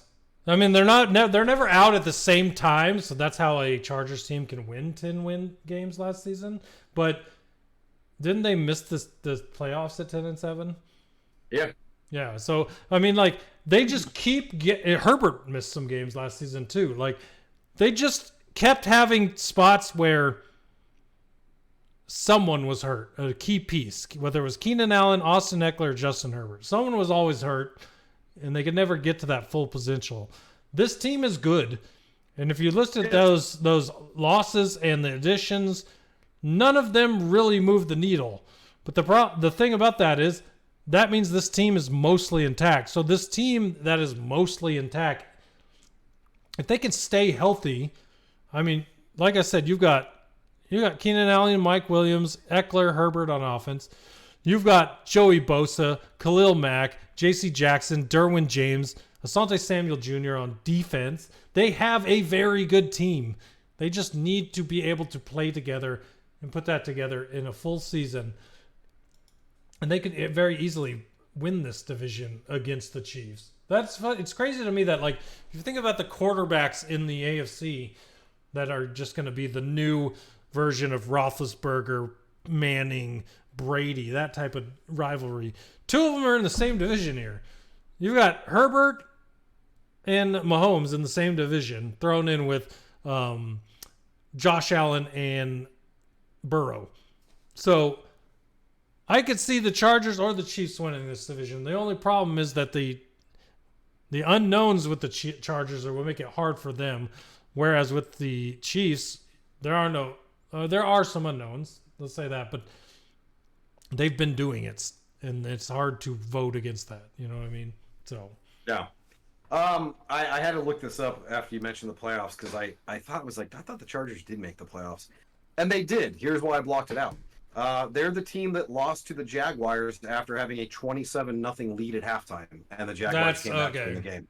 So yes, the Chargers did make the playoffs, and then they just completely shit themselves all over the field. So I remember we were worried they weren't going to make the playoffs going those last 3 weeks of the season. So but you're right. They have all the talent in the world. They are a very good team. Again, in a different division, they'd win 14 games a year. I don't know what's going to happen this season. Eventually, one of these seasons, they've got to be able to put everything together. But we'll see. But talking about projections, again, they're also all over the place. 8 wins, 9 wins, 10 wins, 10 wins, 12 wins. Yeah, they're just literally everywhere. Yeah. I would definitely say at least 10. They can't be worse than they were last year. No. Unless the injuries, with how many injuries they had last year, unless those injuries continued this year, there's no way that they have a worse record than last year. Yeah, absolutely agree. Will they challenge the Chiefs? If they can stay healthy, maybe, but last season they lost both games to the Chiefs. I just like to see them beat the Chiefs 1-on-1. Not that we have anything against the Chiefs. We both just lived in San Diego for a couple of years. Exactly. I'm a Chargers Speaking fan. of the Chiefs, they finished 14-3, obviously won the Super Bowl. They did lose some pieces, though. Orlando Brown, Juju Smith-Schuster, Juan Thornhill, McCole Hardman, Frank Clark. They added Juwan Taylor from the Jaguars. Amazing that they were able to do that. Drew Tranquil, Donovan Smith, Jerick McKinnon. They re-signed Richie James, wide receiver. I don't care who that is. I was going to say. Draft, Rashee Rice, wide receiver, taken in the second round. Richie James to replace Mecole Hardman. And even though Juju Smith didn't do a ton, as much as I thought he would do last season, he was solid. So their receiver additions versus their subtractions were not upgrades. Yeah. I mean, they've got Kadarius Toney, who they traded for. They drafted Rashee Rice. Valdez-Scantling is the important one, I think. That guy's a beast. Didn't they draft somebody last year as Sky Moore? Thank you, Sky Moore. Yes. So they do have bodies, but their number one receiver is Travis Kelce. I mean, Travis Kelce is their number one receiver. One of the most annoying people on the planet, but it is endearing. I would argue Jackson Mahomes is more annoying. Yes. I agree. I don't know though. Have you seen the Kelce Brothers podcast at all? Watch them. They're pretty funny together. I do give them that. Jason and Travis. Yes, that podcast is a lot of fun.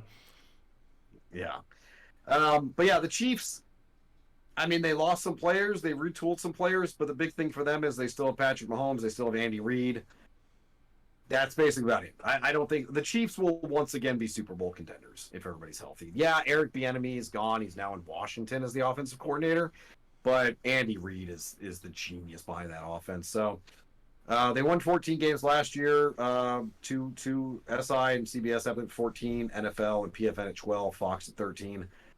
I mean, it's tough to project 14 wins to a team.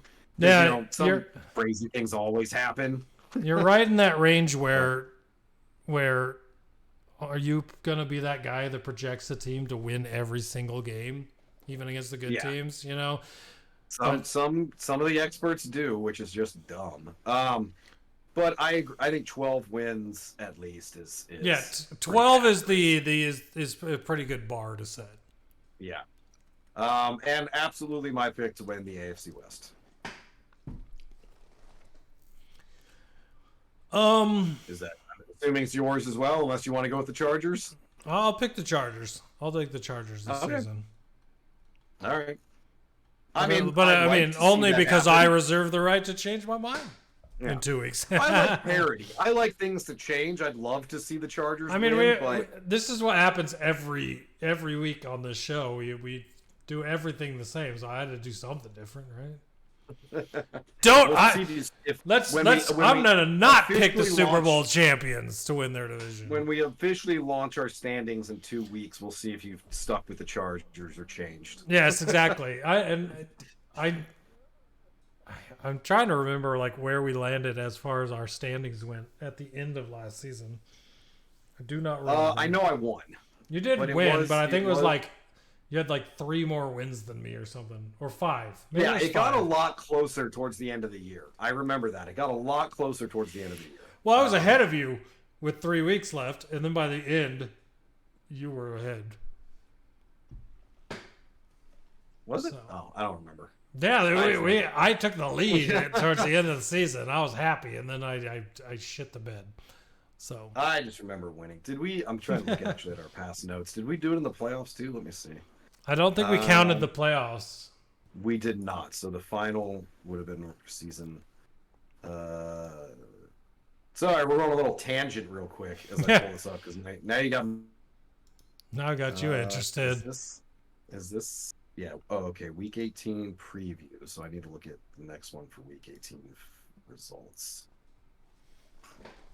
Yep. I beat you by 4 games, 165 to 161. Yeah. Very, very close. It was you actually made up 2 games in Week 18 too. I think in the end it was the bonus games that were the ones that were like switching things around so much. Yes. Because we were like, all right, we got to do something crazy. So we put like the bonuses on games that both of us were not talking too much about. Yeah. We'll have to rediscuss the rules before the season starts. But anyways, let's dive into the last division, AFC East. Starting with the Jets, who finished 7-10. A lot of turnover for them. They traded Elijah Moore. Obviously traded for Aaron Rodgers. Mike White, who was there, solid. Where did Mike White go? Is he anywhere? Is he doing anything? Miami. He is Miami's backup. They wanted him desperately. To be a backup? That sucks. Yeah. Well, no, wait. Miami is Tua. Yes, they want. Yeah, that's why they wanted. Let's go. Yeah. So, since Miami's just gonna run Tua into a concussion every 3 weeks, Mike White should get 1, 2, 3, 4 games probably this season. They traded for Aaron Rodgers. They signed Randall Cobb. They signed Alan Lazard because Aaron Rodgers wanted them to. They might sign Dalvin Cook. So a lot of changes for the Jets. Basically, it became Aaron Rodgers' team. They got all the players Rodgers wanted. They got Rodgers. Randall Cobb? Randall Cobb, yeah. Why? Because he's Rodgers' buddy. Who cares? The guy, you got him in Green Bay and he sucked. Yeah. If I were the Jets, I would have been like, Moore, though. If I were the Jets, I'd have been like, no. And then if he said anything else, I'd been like, shh. That's the problem, though, is that the Jets think Aaron Rodgers is still a 28-year-old. Yes, he's a great evaluator of talent. I have to have Randall Cobb here. Randall Cobb gets 300 yards receiving. I did not know he went there. That makes me laugh. I would have rather he should have said I want Alan Lazard. At least Alan Lazard could do something. Is he there? Lazard is there too. Yes. Oh my God. Yes, they're both. They traded Elijah Moore to make room for Alan Lazard and Randall Cobb. That's the moves they made. I know Elijah Moore, Aaron Rodgers asked for a trade, so I would too after they signed those two veterans. You get buried behind Rodgers' buddies. I'm gonna get buried behind Cobb, who can't catch a pass to save his life, can't run a route at his age anymore. All right, please send me somewhere. I'll go to Texans. Oh, and they still have Corey Davis, too. Like, yeah, let's trade Elijah Moore, but keep Corey Davis and then sign 2 guys that don't do anything. It's the Jets are a laughingstock to me, which makes it even more annoying when you look which at the is sad because I like. Here's the thing, their offense projects terrible. I still think they have one of the, in my opinion, projects terrible. I still think they have one of the best defenses in the NFL. They have a lot of great players. Sauce Gardner and the defensive tackle, what's his name? Those 2 alone make that defense ridiculous. Yeah. Yeah, So, the Jets have a lot of good players. The problem with the Jets is that Aaron Rodgers is now running the offense himself, basically, and he wants to do it through his friends and sign Dalvin Cook instead of using Breece Hall, who was a beast last year. It's all dumb. It's all stupid. I cannot believe that a team would take a quarterback games. And then bend to every one of his wills. Like, I don't understand. Like, I understood the Packers bending to Rodgers' will. I do not understand the Jets doing it. The Jets owner is stupid. It's just he's just dumb. That's what it was. That's what it is, in my opinion. He made this move like he was playing Madden.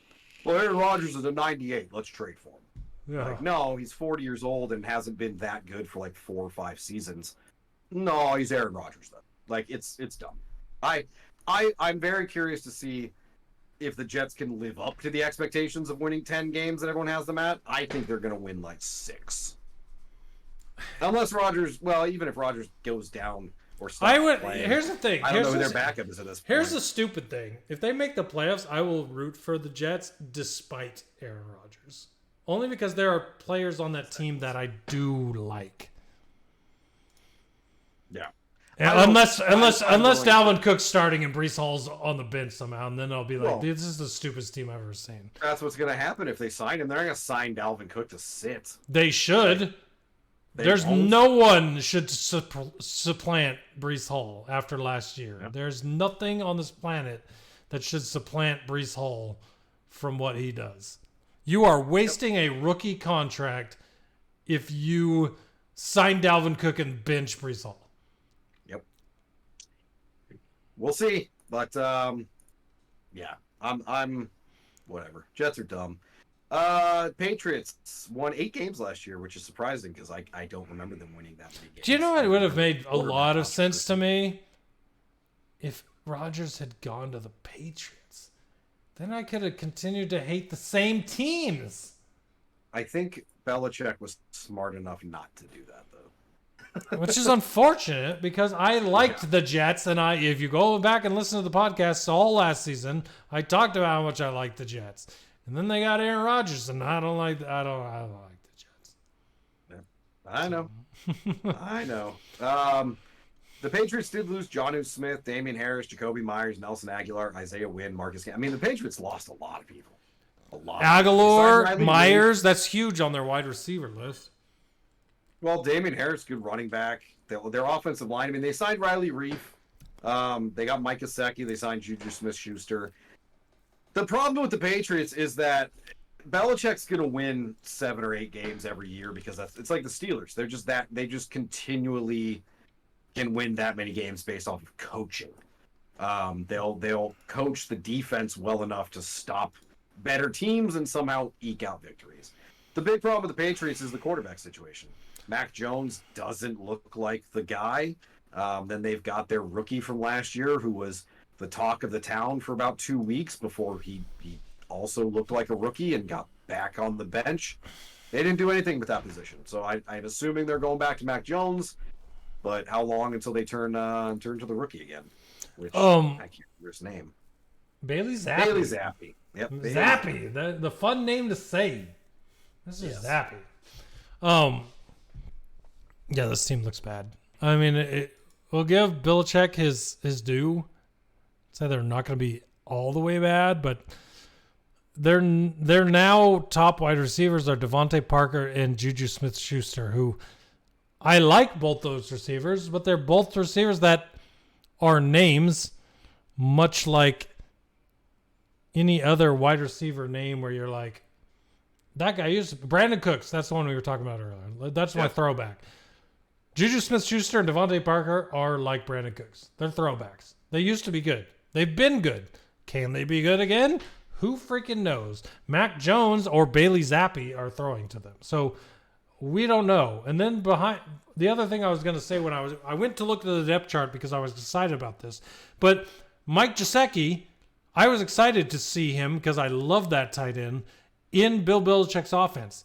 Problem is, he's number 2 behind Hunter Henry. So we might not even see Mike Gesicki unlocked under Bill Belichick because Gesicki was really good in Miami under bad coaches. Seeing him under a good coach, awesome. Problem is, number 2 on the depth chart. So we'll see what happens.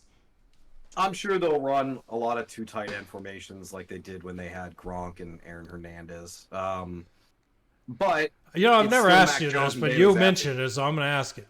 Did you ever watch the Aaron Hernandez documentary on Hulu? I did, yeah.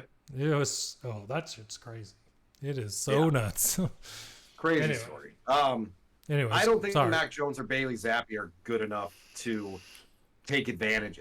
They're not. Devontae Parker and Juju are not good enough receivers to make a quarterback like Mac Jones look good. I mean, it's all just a bunch of mediocre players is what the Patriots have. They got a good defense, great coaching, but they just have a lot of mediocre players all over. Like, I mean, Ramondre Stevenson looks like he could be a breakout running back, but again, I think they're still going to win 7 or 8 games because it's the Patriots, it's Belichick, it's what they do. Most places have them projected 7, 1, 8, 2, 9s. It's probably what's going to happen. But what is just the not deal? a lot of excitement around the Patriots. And what is the deal with the Patriots taking ex-Lions linebackers? Their starting linebackers, Jelani Tavai. Really? Kyle Van Noy. Like, there are several examples of Lions linebackers that were like, okay, they left, and then they played for the Patriots and were good. We'll see how Jelani Tavai is this year. I don't know if he's played there the last 2 years, I think I saw. But I did not realize that he had gone there. That's crazy to me. So that is, interesting. Now all they need to do is sign Pasta Man. Good. Get him out of here. They can have Pasta Man. I did see that Jack Campbell is listed as a starter beside Pasta Man with Malcolm Rodriguez and James Houston. So I'm looking forward to that. Anyways, we're not on the NFC, but Patriots 7, 8, 7, 9, 9. I'm gonna pick them right in the 7.5 range. That's where I'll put their wins at. Yeah, and that's being generous because 6 to 7 is probably where I should put them. But they just find a way. They're like Jurassic Park. The Belichick finds a way. They'll win 8 games somehow. Exactly. Dolphins finished last year 9-8 after a hot start because Tua unfortunately got concussed 3 times. They lost Ryan Fitzpatrick, finally retired. Matt Breida, Ted Cross, Shock Lawson. Kyle Van Noy was apparently on the team last year. They traded for Jalen Ramsey, but now he's going to miss most of the year. They signed Mike White to be a backup, who will definitely play at some point because Tua's not going to start 17 games. They signed Robbie Anderson, which I was just reading that. I'm like, Robbie Anderson? Yeah. What? Chosen Anderson, I believe, is his preferred name. Meta World Anderson. Yes. They did trade Mike Gesicki away as well. They signed Tyler Kroft, Malik Reed, David Long. They drafted Cam Smith and Davon Kane in the 3rd round.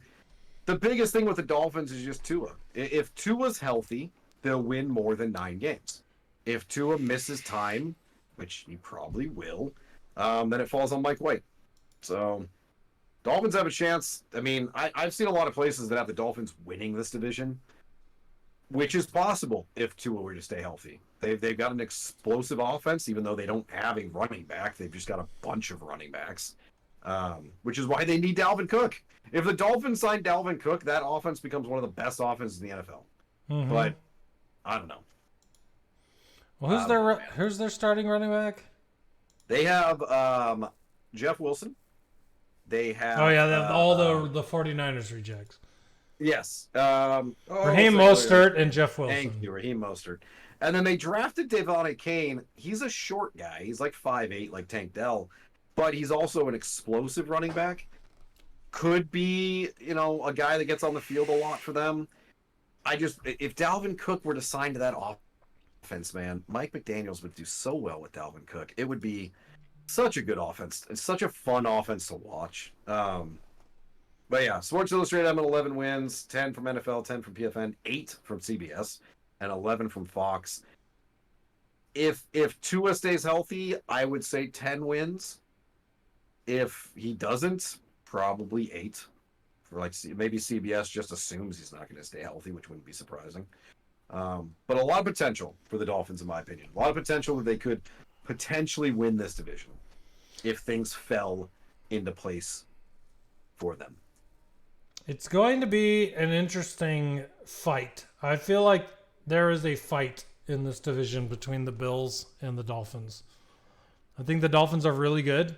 I really like their head coach. I think he's one of my favorite in the NFL. Was it Mike McDaniels? Yeah, Mike McDaniels. Did you see the interview where they asked Mike McDaniels what he thought of Eli Apple? No, but I can guarantee it's probably amazing. The Dolphins recently signed Eli Apple after they lost Jalen Ramsey. So a reporter asked Mike McDaniels, what do you think of Apple? Mike McDaniels pauses and says, a fruit. That sounds about right for him.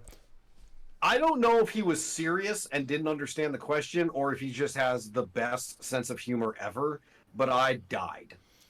Like that guy? I could see he's like a guy you could be one of your buddies you go to the bar with every Friday. That's who I see Mike McDaniels on. Just a funny guy who's does his job all week long and then just dry humor, funny guy. Yeah, I fantastic video, but yeah, man. The mic'd up they had of him last season on the sideline is fucking hilarious. It just the things he says on the sideline to his players. He's just he is like a good version of Kingsbury. Yeah, he's Kingsbury if Kingsbury had a personality. If Kingsbury had a personality and could coach a game, that's the difference right now. He's got signed as an offensive coordinator, I think, somewhere. Did he actually sign somewhere? I thought he was still in Thailand or some crap. That's what he wanted to do, but I know he signed as a coach somewhere. Interesting. UFC is an offensive analyst back in April. That's okay. Offensive analyst, not a coordinator, but yeah, no. I know he got signed somewhere. Too funny. Oh, I mean, they've got Caleb Williams, so it makes sense they would want him around. But Kingsbury, what a joke, man! Watching Hard Knocks in season last year, that guy is not a leader. He is just a. Anyways, all right. So on to the Bills. Last team. Bills are a very good team. They did lose Case Keenum, Devin Singletary, Isaiah McKenzie, Jamison Crowder, who's always a solid possession receiver. Roger Saffold retired. Tremaine Edmonds is a big one for the defense. They added Kyle Allen as backup, Damian Harris, Trent Sherfield, Deontay Harty, David Edwards, Connor McGovern, great guard, Poona Ford, Leonard Floyd. I didn't even realize they added Leonard Floyd. That's a good pass rusher for them. Cam Dantzler and Taylor Rapp. They drafted Dalton Kincaid in the first round, which surprised me because they had Dawson Knox. But now it just gives them 2 good tight ends. Drafted guard in the second round, and Osiris Torrance and then Dorian Williams. Again, the Bills. I think James Cook is poised for a breakout. So they could be even more explosive with a good pass catching running back coming out of the backfield. They won 13 games last year. Everyone's got them projected 11 or 12. I think 12 easy. Again, if everybody stays healthy, like you said, it's a fight. Both of them could win 10 or 11 games, and it comes down to tiebreakers. But I really just want the Bills to win a Super Bowl, man. That fan base deserves it so much. I feel for Bills fans.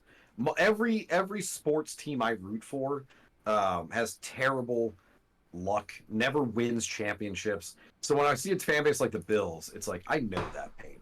So This is the best chance the Bills are going to get, this stretch of success they're having with Josh Allen and Stephon Diggs and everything. And it's they just deserve one, man. They do. I agree. And as much as I want to pick the Dolphins to win this division, I gotta pick the Bills. I don't feel like they lost enough that they didn't make up for. So, yeah. I feel like the Bills are gonna be in the playoffs again. Where they are in the playoffs as far as seeding, we'll see. But I feel like they are going to be one of those teams. I feel like we're gonna see the Burrow, the Allen, the Mahomes, the Herbert. We're gonna get those four for a long time. Who the last two are that are circulating there? Who knows? Sorry. Who are the last three that are circulating there? Because what is it? 7 people that make the playoffs now? Or is it 8? Yes. 7. It's 7 because one gets a bye. Yeah. So we'll see who it is that's like the extra 2 that are in there in that conversation. Sorry, 3 that are in there in that conversation. But those will be the circulating ones because those 4 that I mentioned are definitely always going to, or for a long time, are going to be there. You bring up a fun practice. So we've picked our division winners. Mm-hmm. So who are the 3 wild cards for the AFC, in your opinion? Because we picked the Bengals. I think we both picked the Bengals. We both picked the Jaguars. Mm-hmm. I picked the Chiefs and the Bills. You picked the Chargers and Bills. So who do you think are your 3 wild cards? All right, so I take the Chiefs. Okay, makes sense. I will take the... Hold on, let me look. Chiefs. I'll take the... I'm looking. I will take the Miami Dolphins. So Chiefs, Dolphins, and Jaguars. Well, Jaguars are division winner. They're going to win the That's AFC not the one I was thinking of then. It was the Jets. Sorry. Wow, okay. So you don't think the Ravens are going to make the playoffs? I didn't put them into the equation, but I'm going to stick to what I said without knowing that I can change it in 2 weeks. Yeah, I it's funny. In the AFC West, you had the Chargers winning and the Chiefs making it. I have the Chiefs winning and definitely the Chargers making it. I think the Dolphins make it, and then my third was the Ravens. Those are my 7 playoff teams. So the only difference between me and you is Jets over Ravens, or Ravens over Jets. All right, makes sense. Basically, yeah. But again, we'll make our official final one in 2 weeks, which will then at the end of the season score to see who was more correct. I like it. Last thing, real quick with the Bills, I just want to mention is DeMar Hamlin practiced in pads for the first time the other day, which is just fantastic to see him healthy and playing football. Awesome. B, have you seen the odds for comeback player of the year? Minus $1 million? He's got to win it. Give it to him now. He's minus 300, and the next person is plus 100 or plus 1,000. I mean, so I don't see how he could not win it. Unless he it's just funny the odds because it's literally every other award, every person is in the pluses. The only one where there's a person in the minus is DeMar Hamlin for comeback player of the year. Yeah, absolutely. I don't see how someone. I'm not even gonna say it because it would just be dark humor. But he's definitely got to win it. Yeah, exactly. So very awesome. Very well, that's cool. the AFC. There you go. We got through the AFC. It didn't take us 3 hours, just a little over 2. Yeah. Good thing we didn't throw the NFC in there. I know. Yeah, it would take us another 2 hours to go to the NFC. When we start talking about the Lions and Cardinals and Commanders, that's going to take another hour each team. Yeah, we got to take that into consideration next week. Yes. All right. Well, I'm going to get a chess clock, and when we start talking about our teams, we're going to hit the clock and be like, nope, you meet your limits. You've hit the limit for talking about your team.